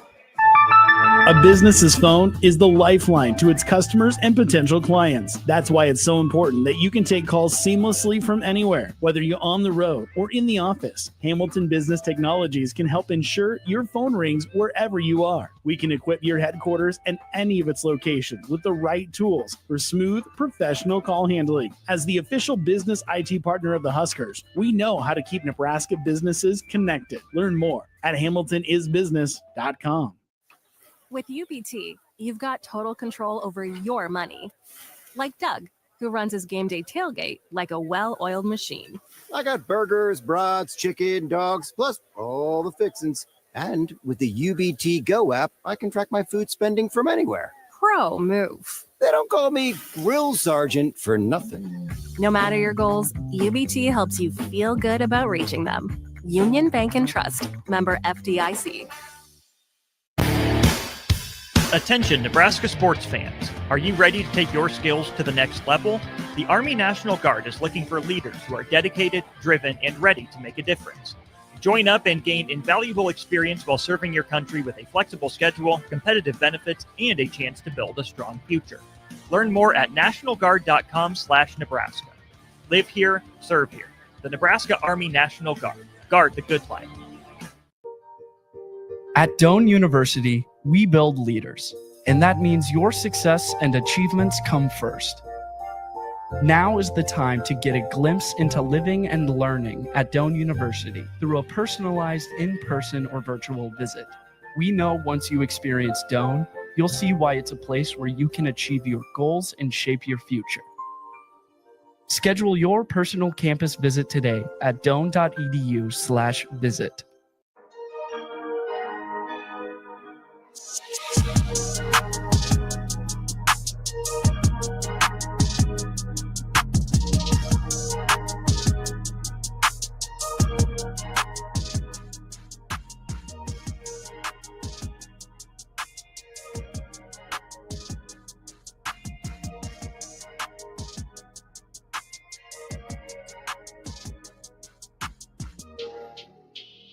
All right, welcome in to the 93.7 Ticket Studios. Harrison Arns back here, like Nick Sainer, Jay Foreman. It's only a couple blocks away here from Memorial Stadium as they are in some Class B state football action. And we'll kind of go through a rundown of what we've all seen in the playoffs and in the state championship games so far. But don't forget, we'll be back at it tomorrow. We got 3 more games. We got Class C1, Class C2, Class A, all of those games tomorrow as well, and we will certainly preview those. But before we get there, let's go ahead and talk about the champions that we've had already today. The first one going out to Sandy Creek. They have a very dominant win. They win it by 40, 6-6 over 26 over number 5 Crofton. And you really haven't had much quote-unquote shock matchups in these playoffs so far. The only one is the one that we have going on right now with number 1 Waverly and number 2 Gretna East. And that one, like I said before, left half, Waverly leading at 28-14. And then also the other game that we had was number 4 St. Mary's versus number 6 Why Not. Really high scoring affair in this one. For a while there, it looked like Why Not might come short, make a miraculous play, getting a touchdown while on your butt. You have to go back and listen to Nick Sainer, Jay Foreman's call on that one. You guys go on YouTube, or I wouldn't be surprised if those clips are already floating around social media. But like I said, Why Not wins at 71-60 over St. Mary's. And currently we're at the half between number 1 Waverly and number 2 Gretna East. And like I said, Waverly is currently leading that one 28-14. And you got to credit Gretna East there. It did feel for a bit that Waverly's run game was going to be a little bit too tough to stop there. And they showed some stuff at the end there, getting some really good stops. And also offensively, after struggling for felt like quite a bit, you go for the fake punt. You throw an interception. Waverly's able to get it at 50, but they're finding ways to respond. The wide receiver made a phenomenal play to get it to that 14 score where he might have broken 3 or 4 tackles. It was absolutely incredible. And for those asking on YouTube here, we got some people want to know what time the game is. Well, game's going on right now. It's currently halftime. The fellas should join you back around that 8:44 mark. So if you're here for the Gretna East versus Waverly, be sure to stay tuned. Around 8:44, should be back down there at Memorial Stadium with Nick Sainert and Jay Foreman. Tomorrow, we still got 3 games. You got number 1 Wahoo versus number 3 Sydney. That is a 10:15 a.m. kickoff, Class C1. And then on Tuesday, these are all tomorrow, Tuesday. Next game, 2:45 p.m. That is Class C2, and that would be between number 4 Grand Island Central Catholic versus number 2 Bishop Newman. And then the last game of our coverage of high school state football championships will be 7:15 p.m. Class A action. You got number 4 Millard South versus number 3 Papillion La Vista. That being said, let's kind of go through some of these playoffs and figure out how some of these schools got here. Starting off with Class D1, as I mentioned, Sandy Creek would be the winner of that one, and their road to becoming the Class D1 state champions. They beat Exeter Milligan / Friends 60-40 in an absolute blowout. Then they move on and play Wisner Pilger, number 14 Wisner Pilger at that, 51-6. Then they go on to play number 6 Bridgeport. Nothing changes for Sandy Creek. Their offense is lethal.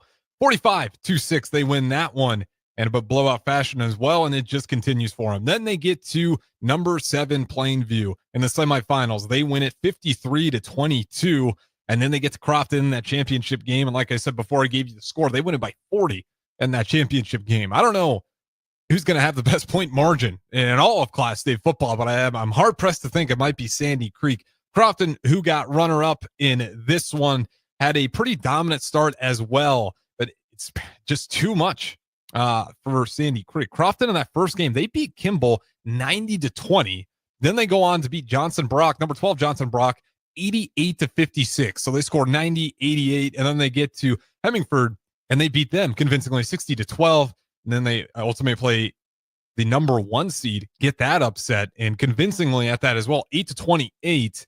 But like I said, just could not stop Sandy Creek. They had a really dominant finish there. Moving over to Class D2 to figure out how Why Not ended up getting their state championship as they took down number 4 St. Mary's. Let's start with the runner-up this time around. St. Mary's, their journey to get into the Class D2 championship game. They started off facing Creighton, number 29 Creighton at that. They beat them 60-16. Then they get number 20 Burwell, 46-6.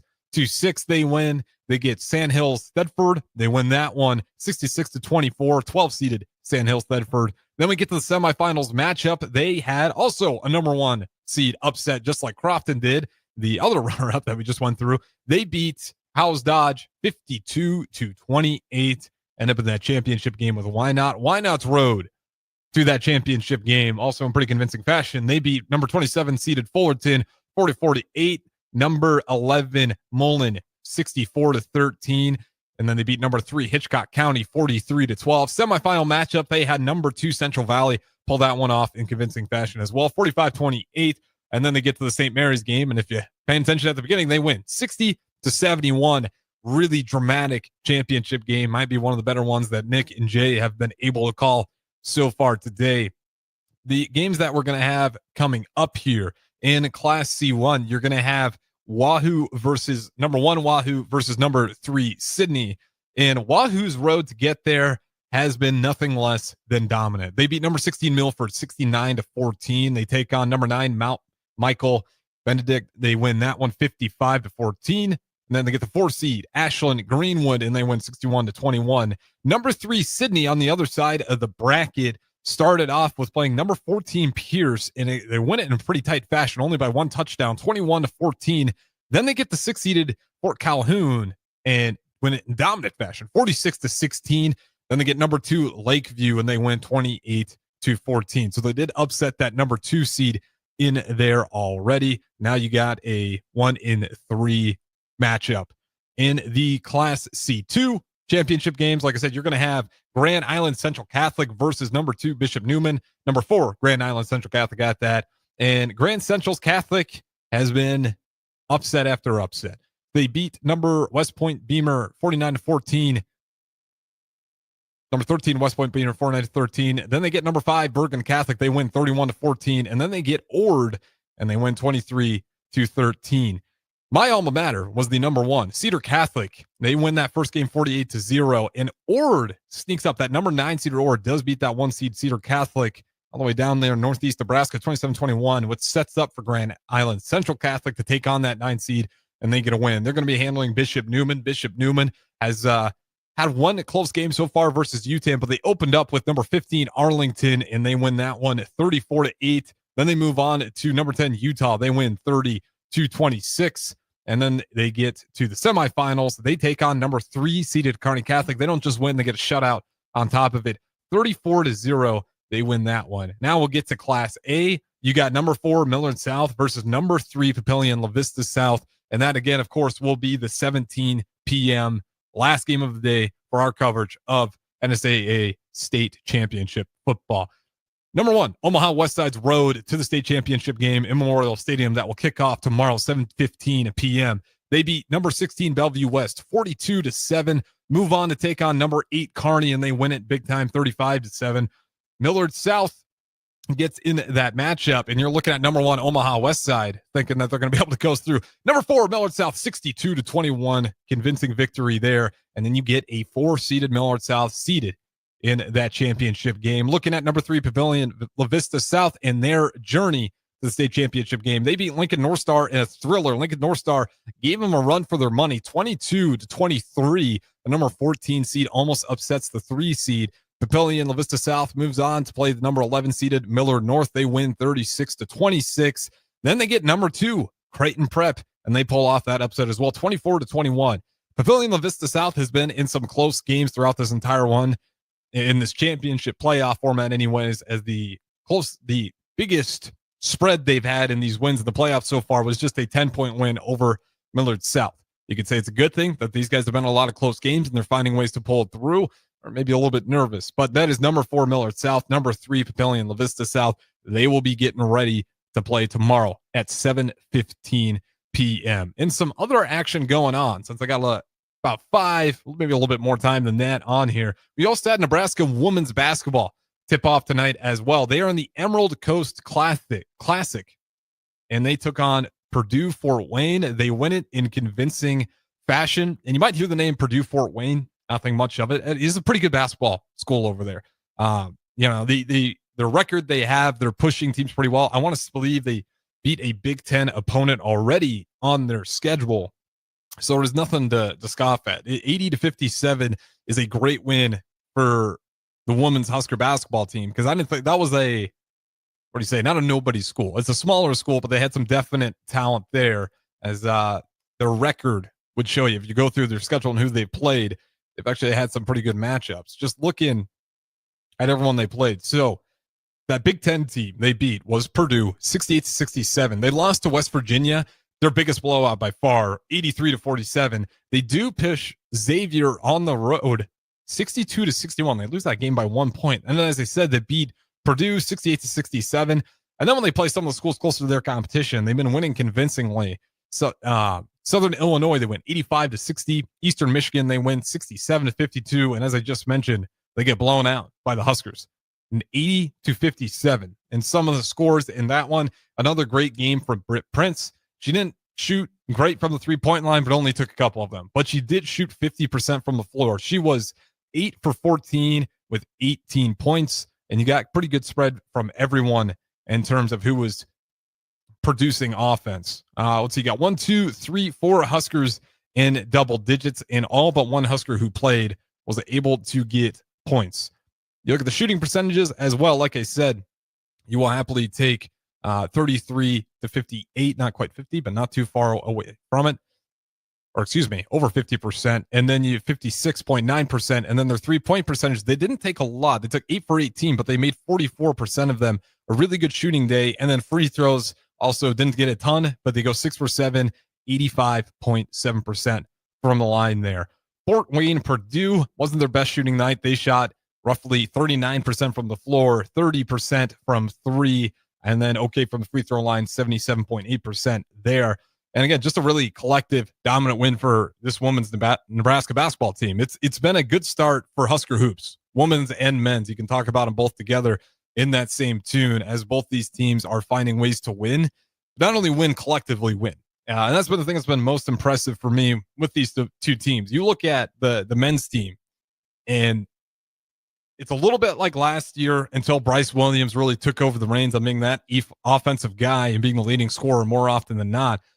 But you're kind of in this moment where it feels like just about every one of those Husker starters might be the leading scorer. And even Sam Hoiberg, who's the big clue guy, has been the leading scorer in one of these wins already so far this season. So it's a really good team that knows how to share the ball. And with the way they're racking up assists is the most promising thing to me. They've had some games where they even had, a little bit sloppy on turnovers, where they'll have a game where they almost get 18 turnovers. But the way they're able to get a ton of assists, that turnover to assist ratio still looks really good. On top of that, you just got a bunch of sharpshooters at the three-point line.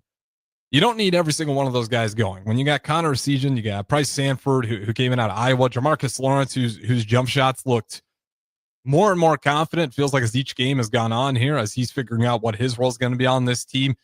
Connor Season, Cale Jacobson, and then Braden Frager has been a freshman phenom who's also won the Big Ten Freshman of the Week, who's getting some accolades and acknowledged for it.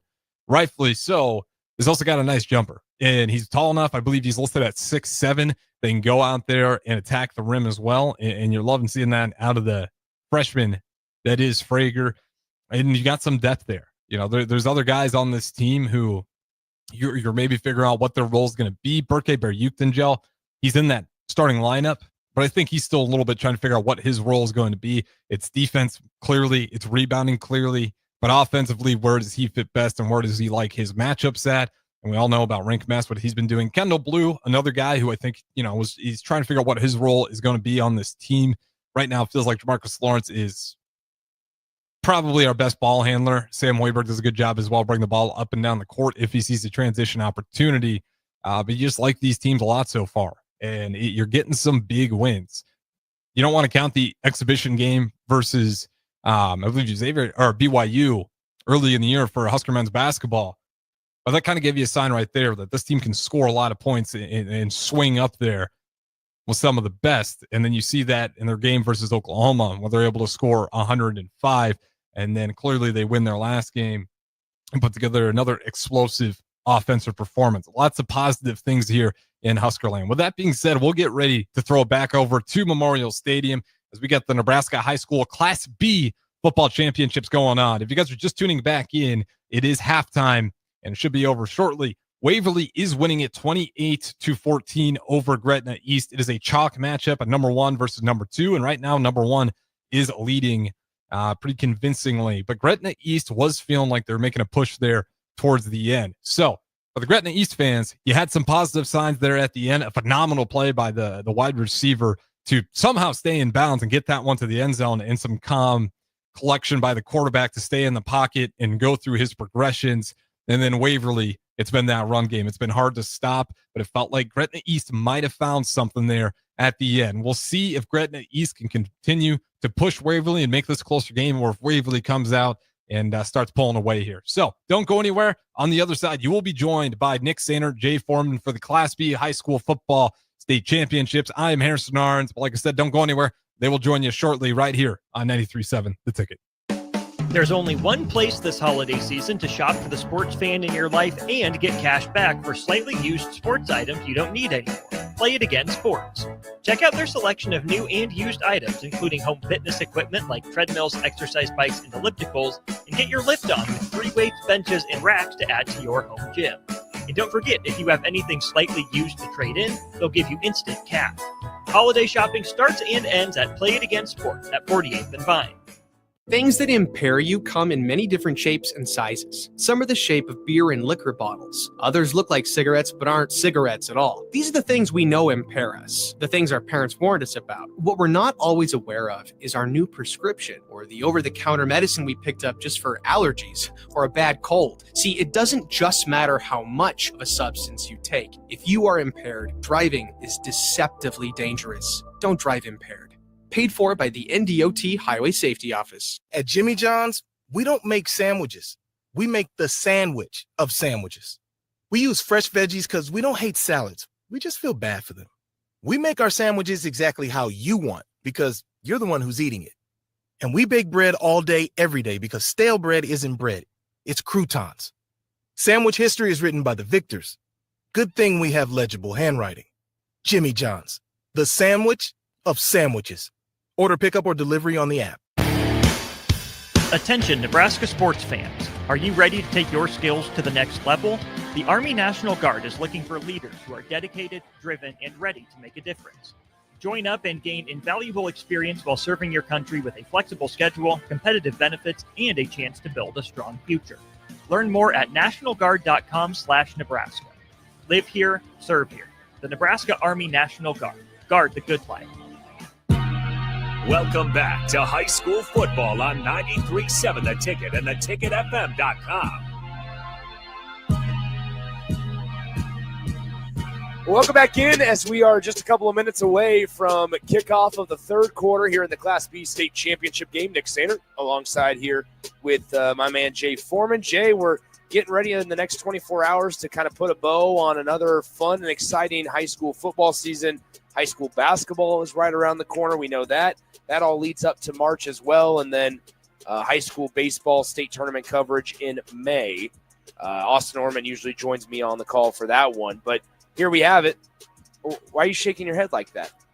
You and Austin on baseball. You guys do a great job. Okay, I appreciate that. At the half, though, in the Class B state championship game, worst part is I don't know if you mean that. 28-14, your score of Waverly out in front. They've doubled up the Gretna East Griffins. Gretna East scored first. They got 7-0 lead on the board, and then Waverly kind of just took over and really established a rushing attack. 146 yards on the ground as a team. 115 of that comes from the guy Nathan Axman. 19 carries, 115 yards, a rushing touchdown in that first half. But Broxton Tepley's been pretty good himself. Yeah, the whole offensive, plethora of athletes and obviously skill position guys for Waverly has been on point. Actually, after we haven't even talked about first time Nathan Axman had the ball, he fumbled it, seemed to bounce back rather easily, and obviously got over 100 yards. Broxton Tepley, a young player, right? You remember him as a true freshman. We called his game at Southwest, and he's grown a lot, and he's done a really good job. But then also Gavin McMillan, who really got the party started with the 19-yard touchdown pass that he caught, but then he came back and he ran it for 15 yards. Then obviously has been all over the field defensively. So they have a deep unit of guys. I mean, obviously it's a very senior-laden team for the Waverly Vikings, and they imposed their will probably from the middle of the second quarter all the way up until Gretna East was able to score. So they were able to come out of halftime or potentially come out of halftime well rested and refocused to try to run the ball down, Gretna East's throat. Waverly's going to get the ball to start quarter number 3 here, but if you're Gretna East, Jay, I mean, what defensively, okay, as a linebacker, because this is a big, I mean, when you're facing a running back like Axman, even if the defensive line doesn't necessarily get hands on him, but like, what is you as a linebacker? What's the conversation at the halftime break? Well, number one, you got to. I think I've been able to watch the defensive coaches, and as they're communicating, I think it's been a little bit of a stage fright, a little bit for Gretna East, where they're making some probably uncanny mistakes and not normal behaviors when they're out there playing. So I think you really want to get them back in tune to what you came here to do, what you practice all week. More importantly, you actually against a running back like Axman and a big offensive line that likes to just push you to wherever you're going, and he does a really good job of setting up and then reading those blocks. You want to penetrate, but you want to make sure you don't penetrate and play on an edge. So you got to play through these big defensive linemen, and then ultimately, when you're at the point of attack, somebody has to win, right? At some point in time, you got to get off blocks. You can't stay blocked, and then you got to really take a little bit of a chapter out of the Waverly Vikings book. More hats to the ball. too many times Axman's getting to the second and third level one-on-one, and he's making a lot of hay. So Gretna East will take over, Gretna East will kick it off, to start the third quarter of play, put 12 minutes on the game clock here. 28-14 is your score. Waverly up in front by 14, trying to get their first state championship since 1980, their second ever in school history. We are ready to go as the boot meets leather, and we are underway in the third quarter of the Class B state championship matchup. 28-14 your score. Waverly will start it after the touchback. 1st and 10 at their own 25. Like, we get to see Gretna East, what kind of changes you've made or what kind of adjustments I think you made defensively across your defensive front. And it looks right now one of the adjustments that they made, they're coming out in the 4-man front here to try to go big on big against this big, physical, fast, quick offensive line of Waverly. And so the one thing that Waverly does offensively with their run scheme is they give you every single blocking scheme that you could, go against. And so you have to be very, very good technique-wise in order to stop them. So here we go. Trips out far side. They hand it off. Nathan Axman right up the middle, gets stuffed, and somehow still is able to power forward for 2 yards. That's what we're talking about, though, is he gets hit immediately, but still is able to have the body control and the strength, really, to still get 2 yards. Yeah, so he turns a play that potentially could have been a negative play into a positive play, getting 2 yards, and you're not at or ahead of the change, but what you're able to do is have some sort of positive outcome of the negative play, and also the physicality that he runs with can wear you out even if you're a defensive lineman. So 2nd down and 8 as Tepley is in the shotgun. Right hip is Axman. They toss it right side, have a couple of blockers. He gets to the edge across the 30, and he's out of bounds after a first down by Nathan Axman. Yep. He's pushed out of bounds by number 5, Lucas Haverty. See, that's an example right there, Nick. They had everything that you wanted probably internally, right here. You had a runner a free runner. Now what they do? They lost the edge, and Axman is good enough. He sets up his blocks, so he acts like he's going to dip inside, and he dips right outside. He's a really good running back for the Waverly Vikings. So 1st and 10 now for the Waverly offense at their own 33. Here they'll motion 2 wideouts far side. A tight end is lined up on the left side of that offensive line with a wide receiver on the near side. To the left, they fake the toss left side, looking downfield. Tepley in a receiver in coverage. It's McMillan. He hauls it in again. He points towards the end zone. It's a first down for the Waverly Vikings across the 45 to the 40-yard line. 1st and 10. Good job there by Tepley, feathering it under pressure, on time, on target. And also the best thing about it, Nick, is the location for his big receiver to go up and catch it. That's a combination that we're going to hear about for the rest of this game and all of next year for the Waverly Vikings. 1st and 10 from the 40-yard line. In the empty shotgun set is Broxton Tepley. 3 wideouts far side, 2 to the near side, kind of stacked on top of one another.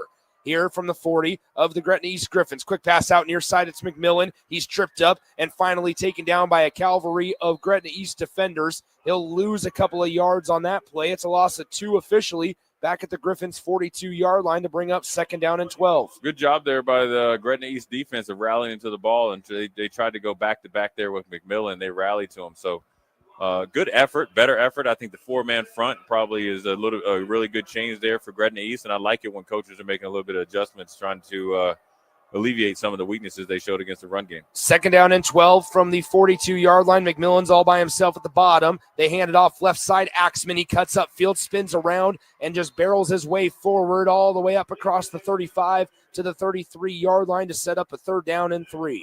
Yeah, this is a veteran offensive line because even though that you had to change from a 3-man front to a 4-man front, they already know their adjustments, no confusion. And then also, as you see on the replay, they stay on their blocks to the very end. This team goes and stops and goes, based on how this offensive line plays. And they're big and physical and fast. And now it's up to the Gretna East Griffins to stop them here on this crucial 3rd down. 3rd down and 3, 1 wide out far side along that Waverly sideline, 2 at the bottom to the left side of Tepley is Axman. He gets the handoff on 3rd down and short, trying to barrel his way forward. Gretna East stands tall. It's no gain on the play, and to bring up 4th down and 3 from the Gretna East 33-yard line. Yeah, well, it's a big decision here for the Waverly Vikings. It looks like they're going for it, or at least they're going to wait and maybe take a delay a game penalty. So they feel very confident they can get these 4 or 5 yards or 4th and 3 here against the Gretna East defense.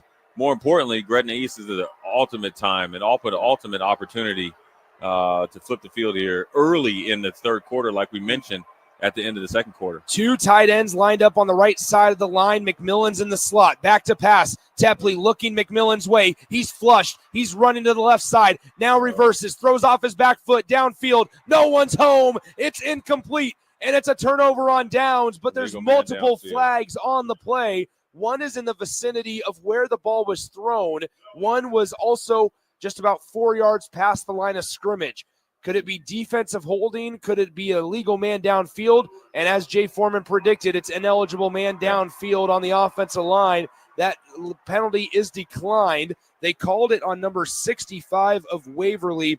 That is Tyson Heine. And Heine signaled for the flag, and it's going to be 1st and 10 Gretna East after the turnover on downs. Yeah, if there's a way that you could start the second half after not so good first half, that's what you want from the Gretna East Griffins there, to come out of halftime, get a stop, and actually Waverly got one big play. So you really held your serve here, and you got plenty of time to get back into this game offensively. So here we go. Gretna East comes out, shotgun set. Sam's to the right side of Grow. Grow takes the snap. He fakes the handoff. He's going to keep it himself. Try to get to the edge. Great job defensively by number 12 of that Vikings defense, Brady Schieffer, the senior linebacker, in on the stop, and he sacks Grow for about a 5-yard loss. Yeah, when you look at Brady Schieffer, he doesn't look very big, but he's 6'5", 225 pounds, and he can run. So that length and speed allows you to track down quarterbacks like Grow.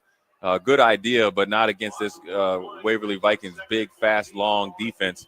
And so they got to try to get something like they did in the second quarter there, a little misdirection, and obviously some mesh plays as well. It's a pump fake downfield, has a receiver. It is. Oh, no, it's dropped. It was a first down across midfield at the Waverly 40-yard line, and the receiver intended on the play, unable to haul it in. That's number 4.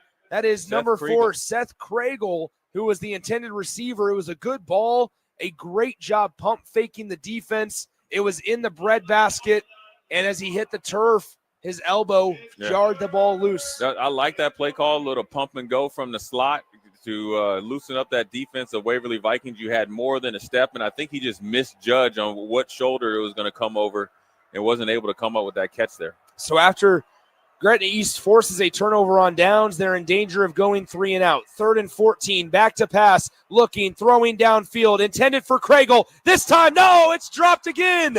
The same exact spot. It was another good throw, and Kragel cannot help his quarterback out. 2 plays in a row, and it's going to be a Gretna East punt. Yeah, right there is Kragel. When we talk about sometimes, Nick, when you play under these lights, and maybe the lights that you're usually used to playing again under, and Gretna is significantly different here and on Tom Osborne Field.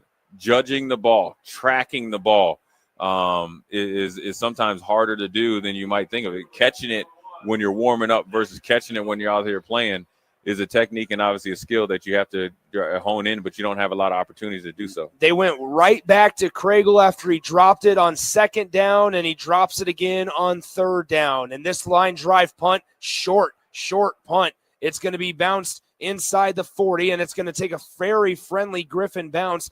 Thanks to the bounce, it got an extra 12 to 15 yards of real estate in the favor of the Griffins. Instead, now it's going to be 1st and 10, down at the 31-yard line of Waverly with 7:37 to go in the third quarter. Yeah, Gretna East got to go out there and the defense got to answer the bell again, right? You gave your offense an opportunity and they just weren't able to execute. And so you got to be a good team and good teammates. And obviously complimentary football, go out there and get the ball back against this high-powered physical offensive line and offensive, firepower here of the Waverly Vikings, because there's only 7 minutes left here. We've had 2 possessions, 7 minutes left in the third quarter, so they're going to eat up some time. But now you got to make sure that you do what you did. You do what you did in the first drive, and so that 4-man front, I think, was a really good adjustment. I think their physicality is probably upped a little bit. Obviously, you probably understanding that you were in a full-fledged prize fight here against the Waverly Vikings, but more importantly, a little bit of stage fright. Even though both teams are relatively new to Lincoln, Waverly has kind of been churning towards this longer than Gretna East, and so they need to continue along the path of trying to get the ball back for their offensive weaponry, led by Grow and company, and obviously try to get Connor Sands the ball. But defensively, they got to step up here on this drive. 7 minutes, 37 seconds remain here in the third quarter. Waverly was stopped shy on 4th down and 3 a moment ago. Gave the ball to Gretna East, a massive opportunity for the Griffins. And unfortunately, 2 drops by Seth Craigle on the near sideline, almost in the exact same spot on both plays. He's unable to haul either one of those in, and Gretna East has to punt it back to Waverly. It's going to be 1st and 10 for the Vikings at their own 31-yard line. So a massive, massive chance for Waverly, who's caught a break defensively of their own here in the third quarter, to add on to their 14-point lead. They're in front 28-14. Axman lined up to the left side. He tosses it that way, does Tepley. Axman waiting for his blocks to engage, now has a hole to skirt through, and he gets forward across the 35-yard line to the 37. Gain of 6 on 1st down to make it 2nd and 4. Yeah, a little bit delayed outside zone, and Axman really tried to dip inside. Reminds me of how, like, Le'Veon Bell used to set up his blocks when he was really rolling with Pittsburgh, dip in and dip out. Then he opens up the outside lane there for a 6 or 7 yard gain. So he's a really good running back, and obviously Waverly leans on him and will continue to lean on him late in the game, because you got to think he has 24 carries, right, where you compare it to 42 or whatever he had the last game. This is the last game of his senior year. Look for him to get close to 40 as possible as far as amount of carries. Axman tackled from behind after he's falling forward. It's going to be a gain of about 4.5 yards, and so that'll move the chains for a 1st down. Looks like we have an injured Waverly Viking on the play as well, an offensive lineman. That is number 67, Ethan Papasil, who is slow to get up for a moment. He's trying to jog off the field under his own power. It looks like he's able to do so, and now he falls down, and he'll be tended to by the medical staff over on the Waverly Vikings sideline. So with a 1st down carry there for Nathan Axman, it's going to bring up 1st down and 10 from the 41-yard line of the Waverly Vikings. Yeah, Gretna East has got a bow up here, right, with the clock running, and obviously this offense starting to churn. We got a 1st down finally, some confidence for Waverly. Now you got to take it away from them by stopping them here on this 1st down. Axman on the right side. He was met by one Gretna East defender. He rolled over him, and then the cavalry came in and helped him out, and it's going to bring up 2nd down and medium after another 5-yard gain on 1st down. Jay, Waverly doing a good job staying on schedule here on time. Yeah, and they're taking their sweet time getting in and out of the huddle and just leaning on this Gretna East defense. Nothing explosive plays as far as the run game goes, but just 5-6 yards to carry, able to play how they want to play, and they're just looking to probably have 2 or 3 possessions before this game is over if it keeps going like this. 2nd down and 5 from the 46-yard line. Axman lined up on the left hip of Broxton Tepley. 2 wideouts far side, 1 to the near side. McMillan is in the slot on that left side. Here's Axman. He runs it up the middle, gets tripped up just shy of the 50-yard line. A nice job defensively by number 59 right in that A-gap, Liam Norton. And it's stopped shy of the 1st down line to gain. It'll be 3rd down and 1 for the Waverly offense. Yeah, good job there by Gretna is holding to minimal gain, 2-yard gain there. Now it's about 3rd and 2 or a long 1. The problem here that you run into with this Waverly offense, you'd think let's run 9 guys up, 8-man box. But the problem is you got McMillan and company out there. That's a matchup problem for your corners and safeties. So once again, 3rd down and 1. Here from midfield. Big I formation. Axman right up the gut, has a 1st down and more across the 40-yard line of Gretna East. And they keep on feeding the big man, and he keeps providing results across the 45, across the 40, and move the chains once again. And this is one thing that you have to worry about with Gretna East as Axman continues to wear them down. Not only an injured Griffin on the field, but at some point, and it hurt Gretna East in the first half, Jay, where they had to start calling timeouts just to catch their breath because they were absorbing body blow after body blow. Yeah, and the defense is obviously very young as far as the Gretna East defense goes, and they're obviously only being a high school for their 3rd season. They don't have the depth and they don't have the strength and the girth of what you have over there at Waverly. And so sometimes when you're seeing Axman come at you, you see the offensive linemen come at you, you see their subbing offensive line, then they go big package, big eye. Sometimes, it could be a little nature versus nurture thing. And so hopefully this young man is okay. But what they have to do right now is really, really focus because they've been playing better defensively. Now, one thing I would do, I like the 4-man front. They're bringing their outside linebacker Holgrave up on the other side, on the weak side. I'd like to see them do the same thing, and get a guy on the outside on the strong side, because they're running away from where you're bringing that linebacker up, and they're getting a soft edge. And if they're not, Axman is creating that edge by the way his running style is. So if you can make him do something that he doesn't want to do early in the possession, it actually works out more favorable for these Gretna East defenders. As they continue to tend to the injured Griffin Michael Marriott on the field, let's pause 10 seconds for station identification. This is Lincoln's home for sports talk on the FM dial. Also online at theticketfm.com. On the internet. KNTK FM Firth, 93.7 The Ticket. Welcome back in, Nick Sander, Jay Foreman. Sorry, Jay, go ahead. Nick, one thing, you got Michael Marriott, right? He's the starting corner, sophomore. You got Drew Dowd, starter, sophomore. You got guys out here, Griffin Tuff, freshman.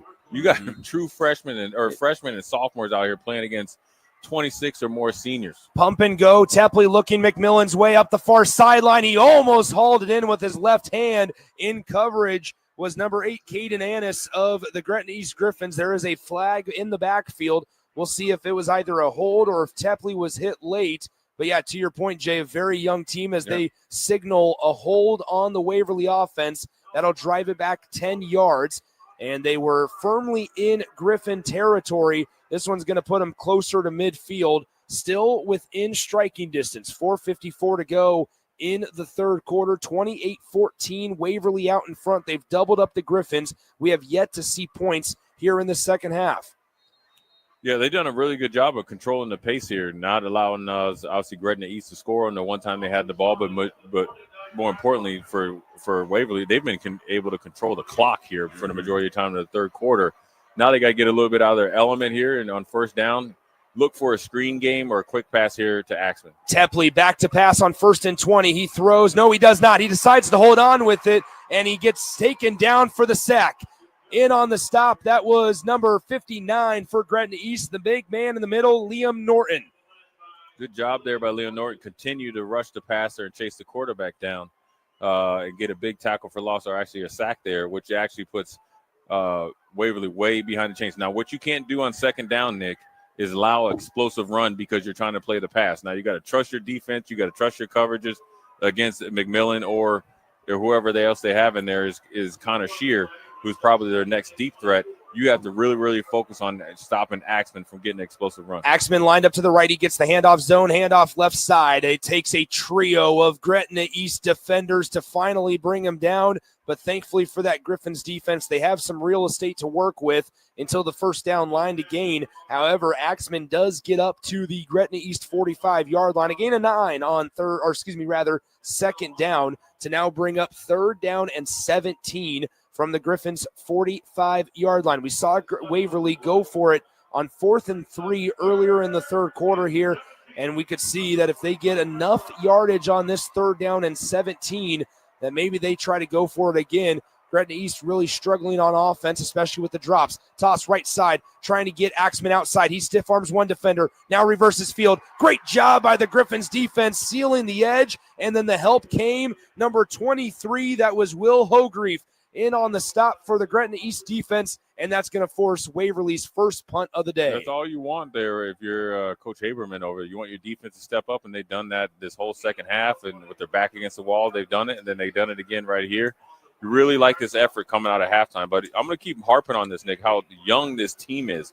Caleb Tesmer, sophomore. Marriott, sophomore. Haverty, sophomore. Tuff, freshman. Dowd, freshman. Even at some of their linemen, Moyer, sophomore. San Filippo, sophomore. Boyer, junior. When you talk about building for the future and being able to reach the state championship with such a young team, and they do have some really good senior players, and even Chase Grow, he's a junior, right? And so when you think about Gretna East, they're going to be on the scene for quite some time, but they're facing a grown man's team here in Waverly. And so if they can get a score right here, Nick, with the way they played defense in this third quarter, the pressure does go over to the favorite in Waverly. Waverly's punt goes out of bounds after a line drive punt on a low snap. It's out of bounds right at the 20-yard line, and that is where the Griffins offense takes over First and 10 at their own 20. In the pistol formation, it's Grow with Sams lined up behind him. They turn, they hand it off left side here. Sams has a little bit of running room, cuts back inside. There goes Sams across the 40, across the 50, inside to Waverly territory, and pushed out of bounds past the 45-yard line at the 41. It's a first down on a big running play on first down by Connor Sams of Gretna East. And the Griffins are in business. Yeah, the Griffins are definitely in business, and a little bit of a change in their blocking scheme, Nick. We talked about when they tacked the outsides of Waverly, they've had a lot of success. So they went with a little bit of inside zone that was actually made to go to the outside. They changed a pin down and a wrap around there with the tight end and tackle. Worked out really well for them on that play. Let's see if they go back to it in the next play or two. First and 10 from the Waverly 41. They turn right back to Sams. He goes, trying to lower that left shoulder up the middle. Not a whole lot of running room, but he does get 2 yards inside the Vikings' 40-yard line to the 39. So to bring up second down and 8 in just a moment. We currently sit 2 minutes and 40 seconds remaining here in the Class B state championship game. Waverly leads Gretna East 28-14. But after a big 39-yard run by Connor Sams a moment ago, he followed it up with a 2-yard carry on first down to make it second down and 8 from the 39 of Waverly. You see in Gretna East maybe getting a little bit more success, and look at that safety creeping back a little bit because of the ability to play pitch and catch. Grow back to pass. He throws it left side. It's hauled in by the intended receiver. That's number 8, Caden Annis, and he's inside the 30-yard line. Good enough for a Gretna East first down. It's first and 10. And the ball will be marked at the 28-yard line. Yeah, Caden Annis can win out there against anybody in Class B. He did a really good job there against number 1 Zach McHouse, creating separation, catching it with his body, and then obviously getting yards after contact, getting the first down and a little bit more. 1:55 remains in the third quarter. Snap back, fakes the handoff, looking left side. They're looking towards the end zone. It's Annis again. Did he get his foot in? He did. Touchdown, Gretna East, as Caden Annis comes up big on consecutive plays. A good ball towards the pylon by Grow, and Gretna East is within 8. Really good quarterback play there by Grow, and a really good pass, actually. It's been great quarterback play in this game. They're actually in both games tonight, but a really good pass there. Dropped it into the bucket, outside shoulder. I just mentioned Annis can get open against anybody in Class B, and obviously they went right back to that matchup. And maybe that's an adjustment they had at halftime and said, you know what, we're going to try to test number 1 over there. And they had success on him so far. 1-score game, Nick. 28-20 as the extra point. The snap is down, the kick is up, and the kick is good with 1:46 remaining in the third quarter. Your score, the Waverly Vikings 28, the Griffins of Gretna East 21 here at Memorial Stadium. We'll step aside, come back in 30 seconds here on 93.7 The Ticket. At Doane University, we build leaders, and that means your success and achievements come first. Now is the time to get a glimpse into living and learning at Doane University through a personalized in-person or virtual visit. We know once you experience Doane, you'll see why it's a place where you can achieve your goals and shape your future. Schedule your personal campus visit today at doane.edu/visit. Now back to high school football on 93.7 The Ticket and theticketfm.com.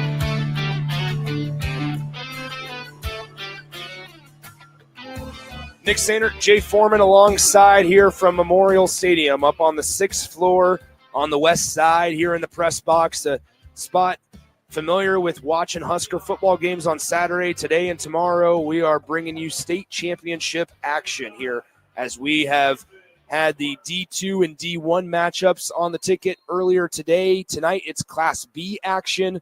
Tomorrow C2, C1, and we wrap it all up with the Class A championship between Millard South and that high-powered squad going up against Papillion La Vista South. But first, here on a Monday evening, we have a Class B title to settle as Gretna East draws within a touchdown. The kickoff is underway as that one will sky into the end zone all the way behind the Huskers, painted at in the end zone, I should say. And with 1:46 to go in the third quarter, Waverly takes over, 1st and 10 at their own 25-yard line here in the second half. Jay, man, Gretna East surely has had a little bit more of an answer for Nathan Axman. Yeah, and that's what you got to give credit to Coach Haberman and staff, that you went in at halftime, made some sneaky adjustments. You came out with a four-man front. You changed the way that you're blocking out on the edge, and so you've seen success on both ways, and it's allowed your defense to answer the bell. You're not going to completely shut down Waverly offensively, but you're doing enough to get off the field, get your offense a chance, and they missed that first opportunity they had offensively as well. There's a little bit of juice on that Gretna East sideline here. They handed off. Axman in the middle, spun around, dropped after a gain of 2 up to the 22-yard line. You can hear the Gretna East fans beneath us here on the west side having a little bit of energy as there's a Waverly offensive lineman slow to get up, and that is number 70, Holden Crease, as Holden will slightly jog off the field. And we will go to business. 2nd down and 8 coming up from the 22-yard line. A really good job of adjustments to this point by the Gretna East coaching staff on that sideline. 2nd down and 8. An all-state player in Nathan Axman lines up to the right hip of Broxton Tepley. The pass far side. It's a screen. It's dropped. Incomplete. And Waverly will have a 3rd and 8 coming up from their own 22-yard line with 1:03 to play in the third. This is the first time we've seen Waverly out of their element and out of their sorts here, and it's all due to the pressure of the Gretna East Griffins, applying it themselves. There's adjustment at halftime, the 4-man front, playing with a little bit more energy and physicality. I talked about it in the first half. Sometimes I wouldn't call it stage fright, but when you get out here, you kind of play too tight. Now I think they're playing loose, and this is the team that everybody saw blow through the playoffs here by double-digit wins against everybody they played. Waverly isolates McMillan at the top. They throw to the bottom instead. It's a tunnel screen up the near side. He's going to be short of the first down line to gain by a couple of yards. The receiver on the play was Kale Lade, and Lade, is short of the line to gain, and that'll force another Waverly punt with 45 seconds to go in the third quarter. Gretna East, all things considered, barring a penalty, is going to get a football back. Yeah, this is right what you want here. If you're Coach Haberman, you got 35 seconds. You probably get it and probably let the quarter run out, but you have a chance to tie the game up, and you're going to get in favorable position if you're able to return the ball for 10 or more yards. Nathan Scholl standing inside his own 15 at the 14. He walks up, boots this one away. This is a much better punt. Fair catch signaled for and hauled in at the 34-yard line of Gretna East by the return man, number 24, Sawyer Thompson. And with 14 seconds to play in the third quarter, ladies and gentlemen, Gretna East, trailing by 7, gets the football back. Sawyer Thompson, another one of those super sophomores playing in the state championship game. This is a young, feisty Gretna East Griffins team. They looked like they were dead in the water.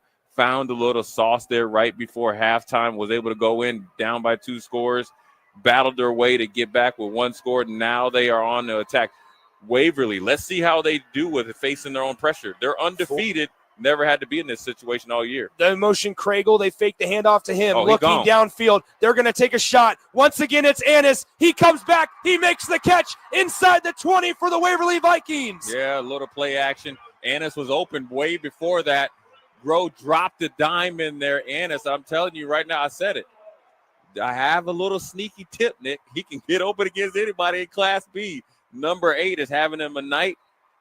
The Griffins are on the attack, trying to pull the upset. 6 seconds remain. They'll let this one trickle and 000 show. We enter the fourth quarter of play as Gretna East, who trailed 28-14 at half, they outscore and shut out Waverly 7-0 in quarter number 3, and they are inside the red zone to start the final quarter of play in the Class B state championship game. It's 28-21. Waverly on top. Gretna East starts it up.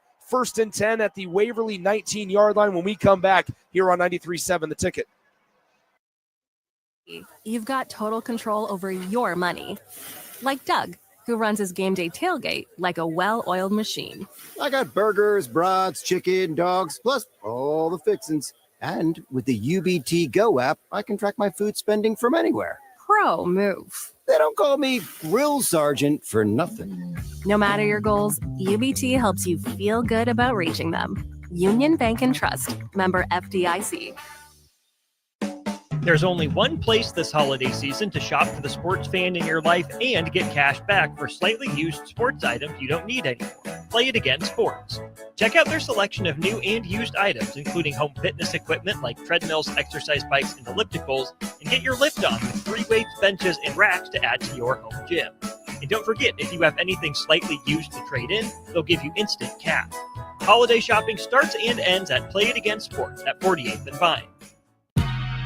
Welcome back to high school football on 93.7 The Ticket and theticketfm.com.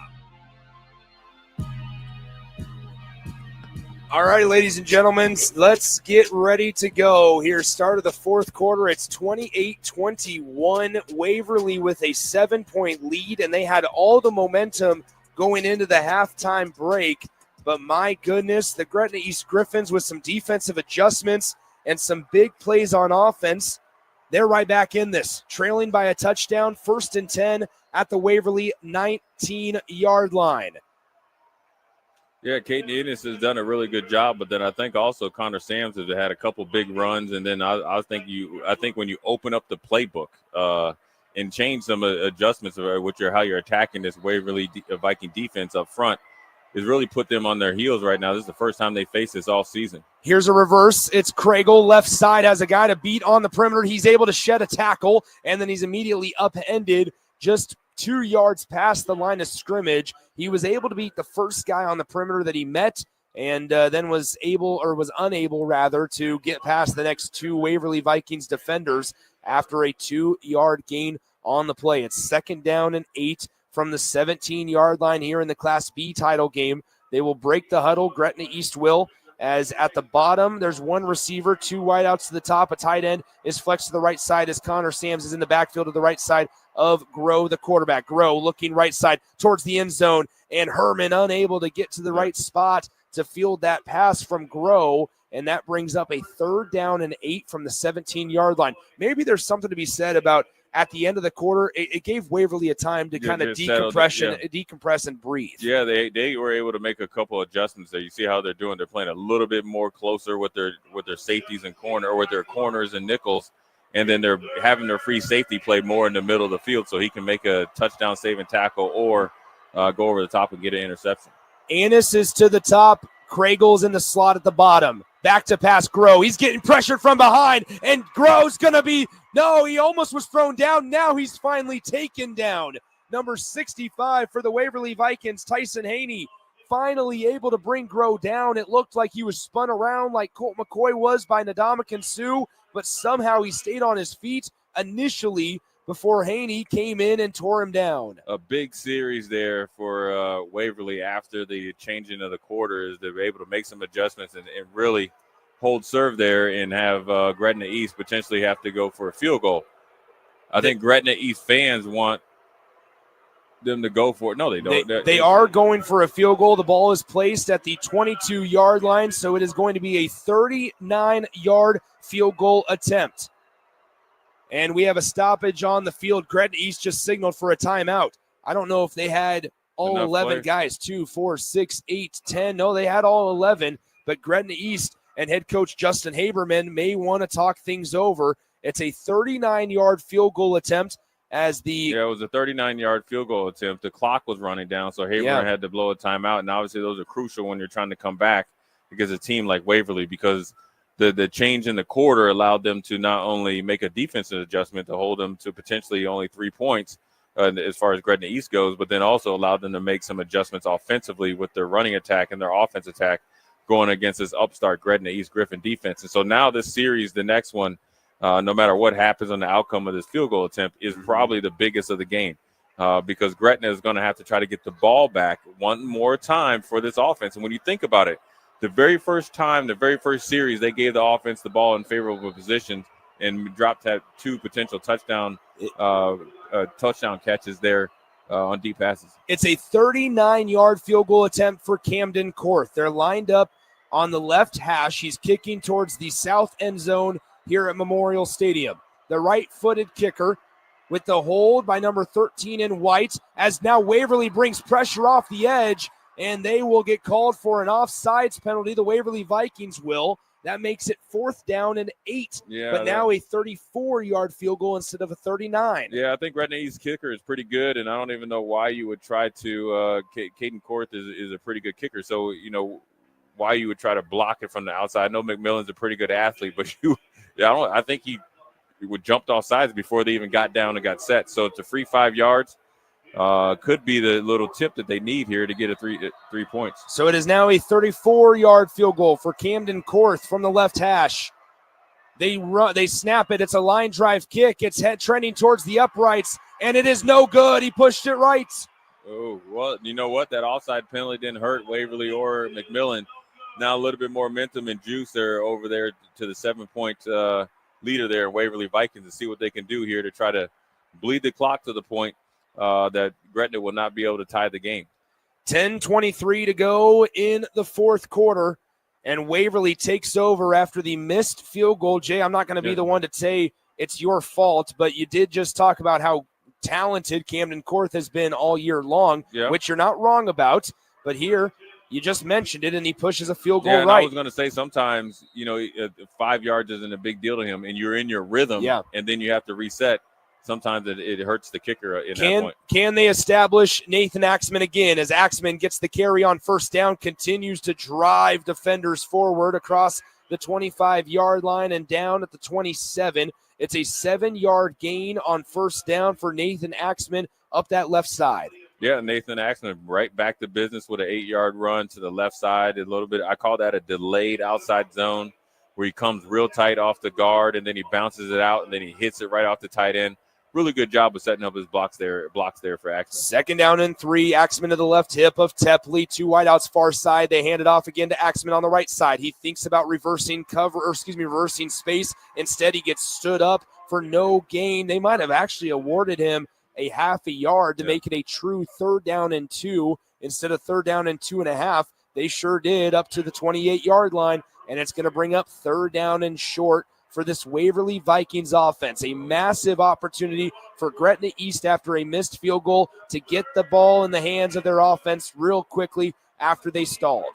Well, here comes Waverly with the mass substitution on the offensive line, and they're going their super big eye with Axman and the 2 offensive linemen in front of them, trying to pick up these 2 yards, but potentially setting himself up for explosive run play. Axman, the deep back, they give it to him. He's got a hole. He just continues to drive past the 35-yard line. It's a gain of 11, rather 10, on 3rd down and 2. Nathan Axman on what was for the game another carry. That is carry number 34 on the day. He is 4 yards shy of 200 on the night, and he gets it a 1st down for the Waverly offense. Yeah, sometimes when you get in those tight formations and obviously big defensive units, if you don't make the right adjustments or you're not hitting the offensive play just correctly, you can give up a big run play. 1st and 10, toss left side. Here's Axman again. He cuts upfield, lowers his shoulder, and he gets stood up. A great job by that Gretna East Griffins defense to limit Nathan Axman to just a yard on 1st down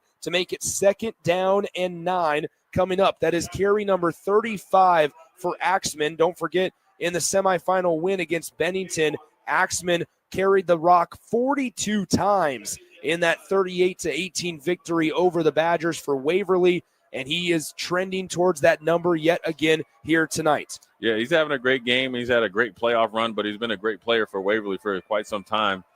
Tonight's no different, but it's a big game, and it's a senior year. He's got to come up big here down the stretch. In the Wildcat, here's Axman. He sheds 1 tackle across the 45-yard line, tackle down at the 46, and they ran Axman in the Wildcat once again. And with 7:45 to play in the 4th quarter, Waverly in no rush here faces another 3rd and very manageable 3rd and 2 officially with a touchdown lead. Yeah, right now, you got to dig in if you're a Gretna East Griffin defender. This is it. You need a stop to give it back to that offense to give them one more chance to tie the game.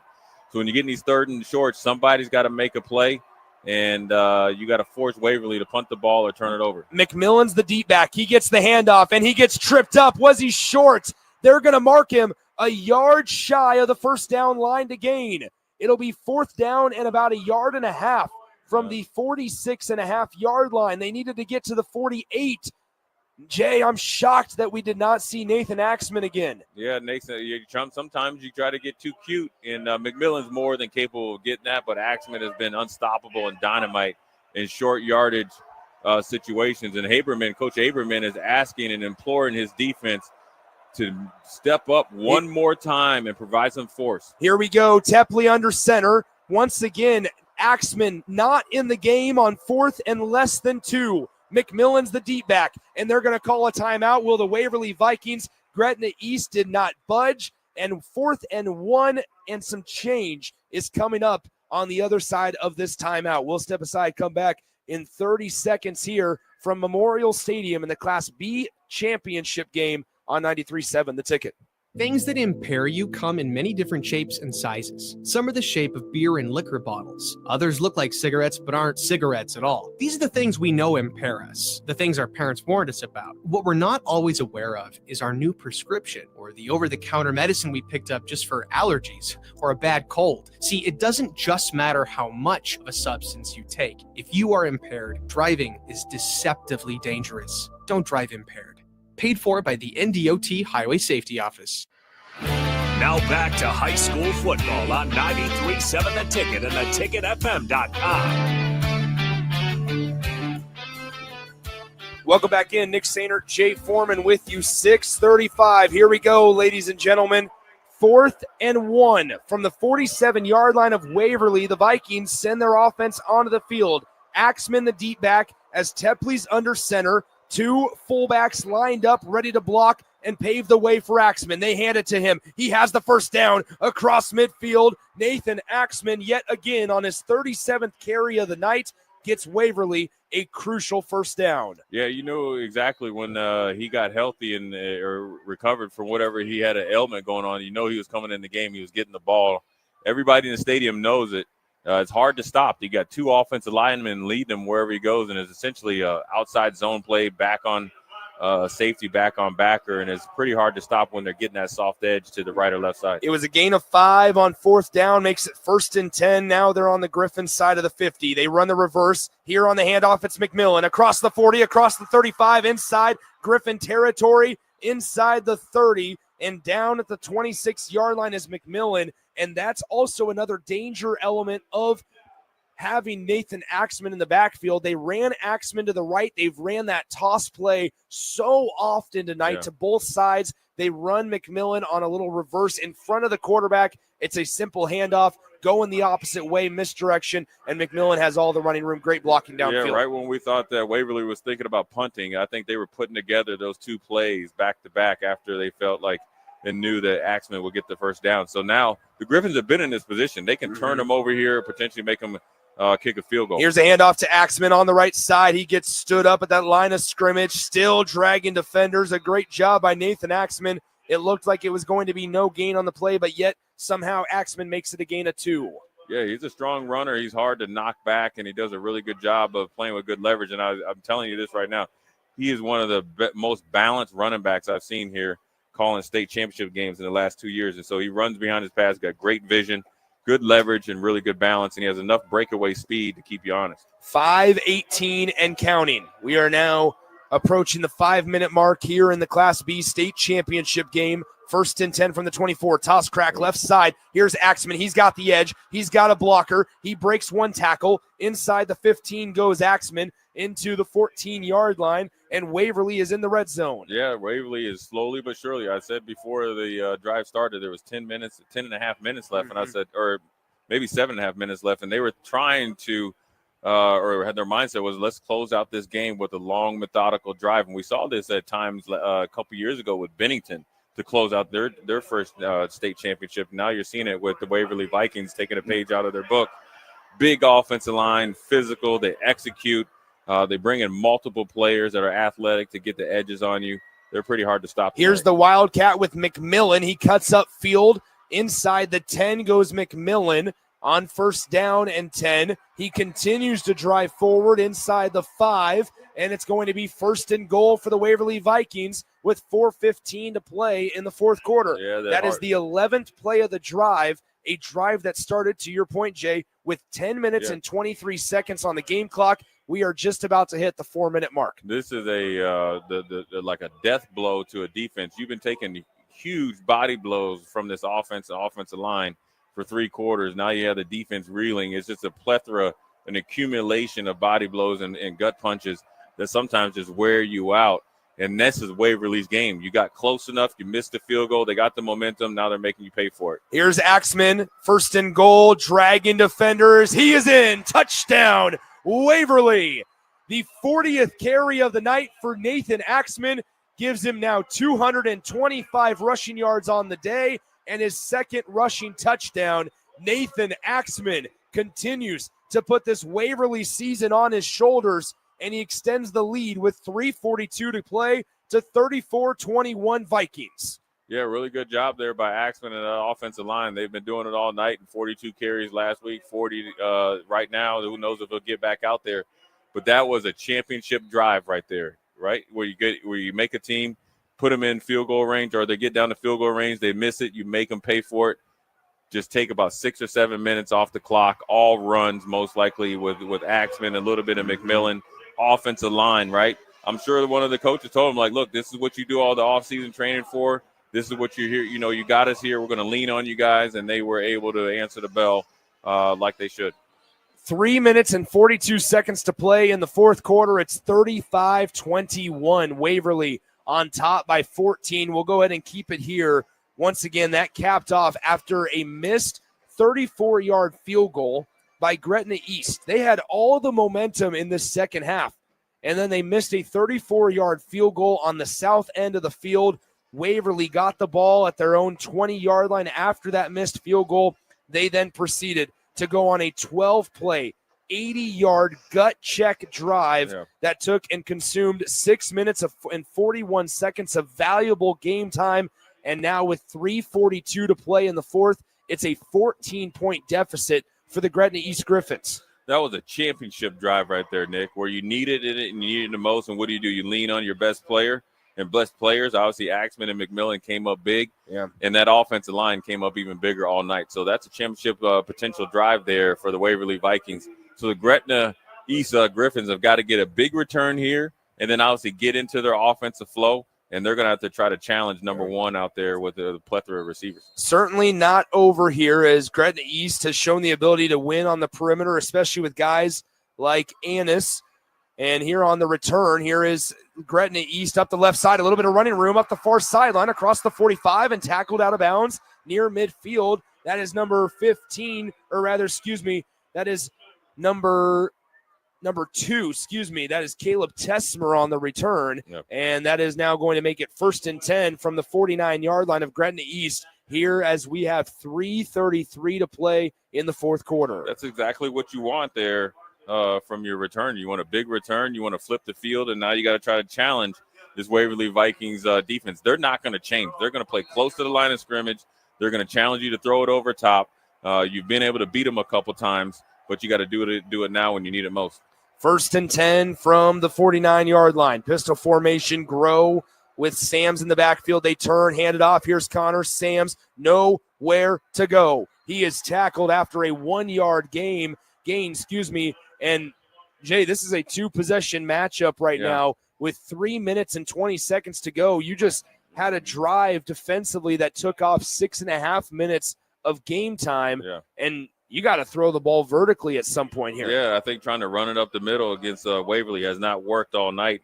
In the start to drive off doing that after a big return, you would have rather seen them go back to their play action misdirection. Now they got it. They're getting into it right now. Grow downfield, out of reach for the outstretched Herman. Herman was running up that far sideline in between the numbers and the boundary, and it floated over the defensive back in coverage for the Vikings. But yet I thought Herman might have been able to grab it, but it was just a tad too high. Yeah, that's the difference in maybe like Tepley and his crew versus Grow and his crew, where there's a little bit more continuity and a little bit more efficiency in their mid to deep passing game, and it's paid off for Waverly and not so much for Gretna East. Waverly has ran it for 285 yards in comparison. Gretna East with just over 107. A snap back on a crucial 3rd down and 9. Grow to pass downfield. They're trying to get it to number 4, Kragel. It's out of reach. and it's incomplete to bring up 4th down and 9 from the 50-yard line here at Memorial Stadium in the Class B title game. Yeah, right now, where you think about the Gretna East, when they go back and watch this tape, they've had a step or two on the Waverly defenders. They just have not been able to be accurate enough on their deep passes. And so right now they need it the most. This is the game right here to stay alive because they only have 2 timeouts left, with Waverly being able to go into victory formation after a first down. It's the 3rd year of Gretna East being a school. They're trying to do something special tonight. A pass on 3rd down. It's hauled in across the 40. It's a first down. Great pass and catch from Grow to Herman, and it's 1st and 10 inside the Waverly 40 at the 38. They still have life. They've been trying to get it to Herman all night long. They were able to connect right there. And so they got to get a little bit more in a 2-minute drill type of motion, get a touchdown, and possibly get an onside kick. 1st and 10, Grow back to pass, looking, surveying, throwing left side up the seam. It is unable to be hauled in. Once again, Craigle, and that falls incomplete. Gretna East wanted a pass interference. Craigle looked to be trying to grab this with one hand. It didn't look like he needed to. He could have went up with 2 hands. It's been a real difficult night for Seth Craigle. Yeah. Just been a couple of drops and just some frustrations offensively for Seth Craigle. He tried to haul it in with one hand. I'm not sure he necessarily needed to, but yeah, if you go nonetheless, up there with it's 2 2nd and hands, 10. it gives you a chance to really catch the ball if you even have it off of a tip. But 2nd and 10 from the 39-yard line. Grow steps up in the pocket, evades pressure. He's going to run inside the 30. He gets upended, flipped over inside the 30. It's a first down on the 12-yard scramble by the Gretna East quarterback. Move the chains with 2:18 to play in the 4th. Yeah, a little bit of hurry-up mode. Good job there by Grow. Keep him going forward. Right now you got to try to get to the end zone here within a play or two to try to force Waverly into. He's looking end zone up the near sideline. It's hauled in. Touchdown, Griffins. What a nice throw by Chase Grow as it's hauled in on that near sideline. I believe that is number 0, Carver Fritchen, the junior wideout, his first catch of the day. Yeah. And Fritchen scores a touchdown. It's 35-27 with 2:02 to play. Yeah, he was probably, Cagle was a little bit tired, probably keep running that go route. You get Fritchen go in, and it paid off 2 for 10-fold. So now you got to make this extra point. And then obviously it comes down to special teams. And I think, Nick, it is at the point with 2 timeouts left for Gretna East. You got to go onside kick, right? Well, the point after is up, and it is no good. Camden Korth misses the point after, and now the odds are really on that Waverly sideline as it's 35-27 with 2:02 to play in the 4th quarter. You don't necessarily have to go onside because essentially with 2 timeouts to play, you can stop it twice. You think about an additional 40 seconds after that. You don't have to necessarily go for the onside kick, but to your point, Jay, that's probably your best bet at this point. Probably your best bet because you want the ball back in your hands. You do not want Axman to be able to crank up that running game and keep going downhill. So for Gretna East, you gotta get your kicker's mind right. Obviously, you missed an easy field goal, what thought to be an easy field goal and an extra point. So now you got to have him focus on the best onside kick that he's ever had, and then you got to have the coverage unit covered as well. And obviously Waverly's coming out expecting an onside kick, and so you got to out execute them. If you want to be a champion and you want to win this state championship, you're going to need this onside kick to give yourself more than a chance to go and potentially tie the game, because now you got to go for 2 if you're able to get a touchdown. They are going to attempt an onside kick. Gretna East in 2023 in year number 1 had 3 wins. Last season they doubled it and had 6, but lost in the second round to Seward. Here in 25, they're in the championship game. The kicker, number 9, Camden Korth. The right-footed kicker kicks an onside kick, and it's fielded by guess who? Nathan Axman. Yeah, I don't know if that's the guy that I'm going to kick it towards and an onside kick, but now they got to go out of here and try to stop this running attack here. So defensively, what you're thinking about, we got to swarm the ball. We got to secure the tackle by the first 2 guys. The 3rd and 4th guy got to try to rake the ball out, and then everybody's got to go and try to dive on it and get the ball back, because If you're just trying to make a straight-up tackle against Axman, this game's going to be over very, really quickly. 35-27 is your score. Waverly takes over near midfield, 1st and 10 at their own 47-yard line. Gretna East cannot allow a first down. Tepley in the shotgun. Nathan Axman with 40 carries on the night and 2 rushing touchdowns is lined up to the left hip of Tepley. Waverly trying to get their state title for the first time in 45 years. There goes Axman. Axman across the 25-yard line, and he trots in untouched. There it is with 1:53 to go. It's 41-27. How about Nathan Axman? Untouched from 53 yards out, and Waverly, for the first time in 45 years, can smell the roses as they are on a doorstep of a Class B title. Yeah, no other way to go out for Axman is against a all-out blitz, zero blitz, where you're trying to, they're trying to stop you. They believe in you so much, give it to you, take it home, house call. Great job there by that Waverly Viking offensive line. They blocked it perfectly, and it was a good defensive call, but I just think that Waverly was just a little bit better tonight across the offense and defensive lines and would led them to a state championship. The point after is up, and it is good with 1:53 to play. It is 42-27. Nathan Axman, 41 carries, 277 rushing yards, and 3 touchdowns. What a performance. Even Tepley, the quarterback, 8 for 11, 138 passing yards, 2 TDs, no interceptions. And since that fumble on Waverly's first offensive snap of the game, they have been almost perfect. Yeah. And they've also answered the bell with a championship drive, and now you had a championship play and a career-defining play by Axman with that home run right there when it was a chance that Gretna was going to try to get back into this game. And so, Waverly was a little, obviously they're the more senior-laden team, but Gretna is on the come up here, and they gave them a challenge. They had a chance. They had a chance to either tie the game, or get within 4 with the field goal. Gretna took advantage of that, and then obviously, put an exclamation point on this championship game with that big run there by Axman. The 53-yard run. He was approaching 300 yards. Yeah. 277 on the day for Nathan Axman. It's 42-27. And Gretna East needs some miracle to happen here. Down by 15 with less than 2 minutes to play and 2 timeouts in their back pocket.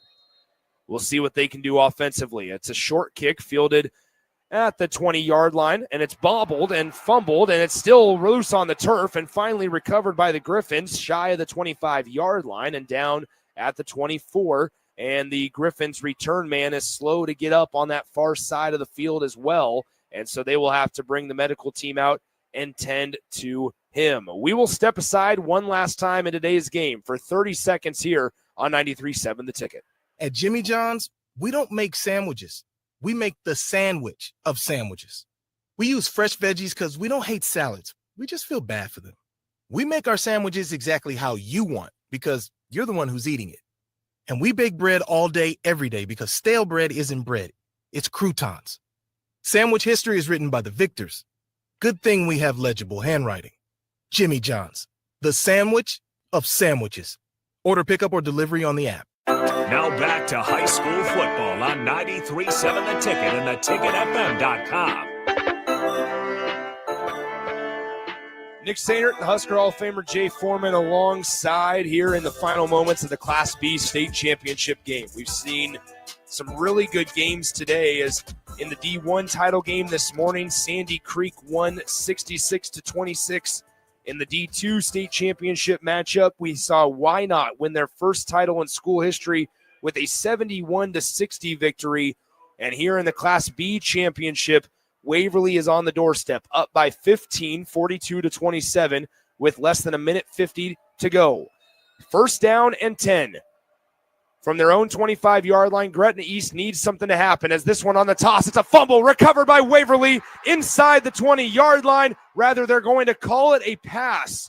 They're going to say that it was a pass forward rather than a toss backwards. And so because of some poor discipline and fundamentals on that play, Jay, they might get rewarded on that. Yeah, I was a little bit of a panic mode there by Grow. And more importantly, Nick, being down by 14 points with 1:44 seconds left, I'm not sure why you're running speed option. I'm not entirely sure that was a forward pass either. And so they showed the replay. So he tossed it at the 20. I think that was a backwards toss pass, however you want to classify it. And we'll see if they decide to go to the monitor. It does not appear that they will. 2nd down and 10. And now I think potentially the Waverly sideline convinced them to. The mic is not on. It's a timeout charge to Waverly. I think the hope for the Waverly staff in Reed Manstead is that the more time that they wait in between plays, the room to our right hopefully buzzes down and says, hey, let's go ahead and take a look at this one. But for right now, with 1:44 to go in the ball game, it does not appear that they will. It's a 15-point ball game. 2nd down and 10 is how it stands currently. Waverly just burned their second timeout of the second half. I certainly thought that was backwards, Jay. Yeah, it looked like it was definitely backwards. It didn't have a chance to go forward. No. So where it first left his hand, his body was also angled to where if he throws it directly in line with his body, it's still backwards. It's backwards. Yeah. And so either way, Gretna East catches a break. And so they will hold on to this one. 2nd down and 10 after what they called an incomplete pass. 2nd down and 10 from the 25-yard line of the Griffins. Grow in the shotgun with Sams behind him. And to your point, Jay, don't really have time to run some speed option plays. Pass down the middle of the field. Watch out as in traffic, Herman able to haul it in. Wow, McMillan was flying in from the other side of the field. As a nervous point to be in from up here. Yeah. Now seeing the bodies just kind of intersecting. Yeah, McMillan was going for the interception. Usually a safety is trying to go for the big hit. Good job there by Herman coming down with it in traffic. Good concentration there. 1st and 10 from midfield. There's Grow looking right side. He has a receiver. It's caught, and he turns inside into the numbers. It's going to be another 1st down for Gretna East. A smart decision. Well, I should say, it worked out because it worked out to move the chains. But initially I thought get out of bounds, stop the clock. But nonetheless, that was Carver Fritchen who caught the touchdown earlier, making a nice play after the catch. Here on 1st and 10, looking to pass. Grow steps up in the pocket, still surveying, throws it towards the end zone. It's Fritchen again. He's pushed down. There is no flag on the play. And in coverage for the Waverly Vikings was number 24 on defense, Ray Martin, the junior defensive back. Yeah, we thought we were going to get a pass interference call because Fritchen's come in and really put in a lot of work. And so he threw a 50-50 ball up there. A little bit too much air on that ball, so it didn't allow the referee to throw his flag. Exactly 1 minute on the game clock. 42-27, your score. Waverly up by 15. 2nd down and 10 at the 29-yard line of the Vikings. Back to pass. Here's Grow. Grow looking, throwing end zone towards it on the near pylon, and there is no penalty again. They're saying that the receiver stepped out of bounds under his own power rather than being shoved out of bounds. Once again in coverage, Ray Martin, the junior defensive back. And on that Gretna East sideline, I think head coach Justin Haberman continues to ask for an explanation. Yeah, I think he was forced out of bounds. He was ridden out of bounds. But I think as a receiver, you need to fight that pressure a little bit, then maybe give the urge the referee to throw that flag. Here's the 3rd and 10 across the middle. Grow throwing to Herman. It's intercepted. Going the other way. The Waverly Vikings, they turn it over. On 3rd and 10, they force an interception across the middle of the field. It was a pass intended for Herman. That connection's been unstable all night long, just has not been able to be successful time and time again. And the feeling has started to settle in on that Gretna East sideline, but conversely, the celebration has started on that Waverly sideline. Yeah, value and effort by Gretna East. They probably woke up a little bit too late. I felt like they played extremely tight in the first half. So they're probably going to regret that, maybe going into offseason. But I think they'll learn from it, and I would be very surprised if they're not back in the hunt next year. But you want to tip your hat to the Waverly Vikings. They showed the championship pedigree right from the beginning. First play they had the ball, Axman fumbled it, regrouped, and have been unstoppable ever since. Championship moments, championship team, they are your Class B champions. Great smart move by Broxton Tepley to melt 4 seconds off the clock, as that was the last snap of the game. Rather, they're going to need one more, I should say. It's about a half a second behind, but nonetheless, 42-27 is your score. Waverly, for the first time since 1980, they are going to be crowned Class B state champions. They hadn't been here since 1980. They were runner-up in 75. They beat McCook 45 years ago, 14-7. It took a few more points tonight than it did back 45 years ago. There's the triple zeros on the scoreboard, and your final score in the Class B state championship game, Waverly 42, the Gretna East Griffins 27. Yeah, congrats to Waverly. Obviously, they earned it. They were a big physical team, undefeated all year for a reason, battle-tested. They had a hit list, going into the season. They knocked off every team that beat them in the past, and they faced a upstart Gretna East Griffin team that's come a long ways with a very, very young roster. It was a heck of a game. I just think a little bit of the experience, or a little bit more experience, a little bit more grown-up team paid dividend for Waverly this year. So you got to tip your hat to them, but then also tip your hat to Gretna East as well. Huge congrats to everyone on that Waverly Vikings sideline. They win this one on the shoulders of Nathan Axman, who caps off a remarkable career. Axman continues to shine. 42-27 is your final score. The Waverly Vikings are your Class B state champions for the first time since 1980 with a 42-27 victory over the Gretna East Griffins. Gretna East, a bright future ahead. We talked about their youth all night long. We talked about how much this school as a whole has kind of burst onto the scene in their first 3 years of inception.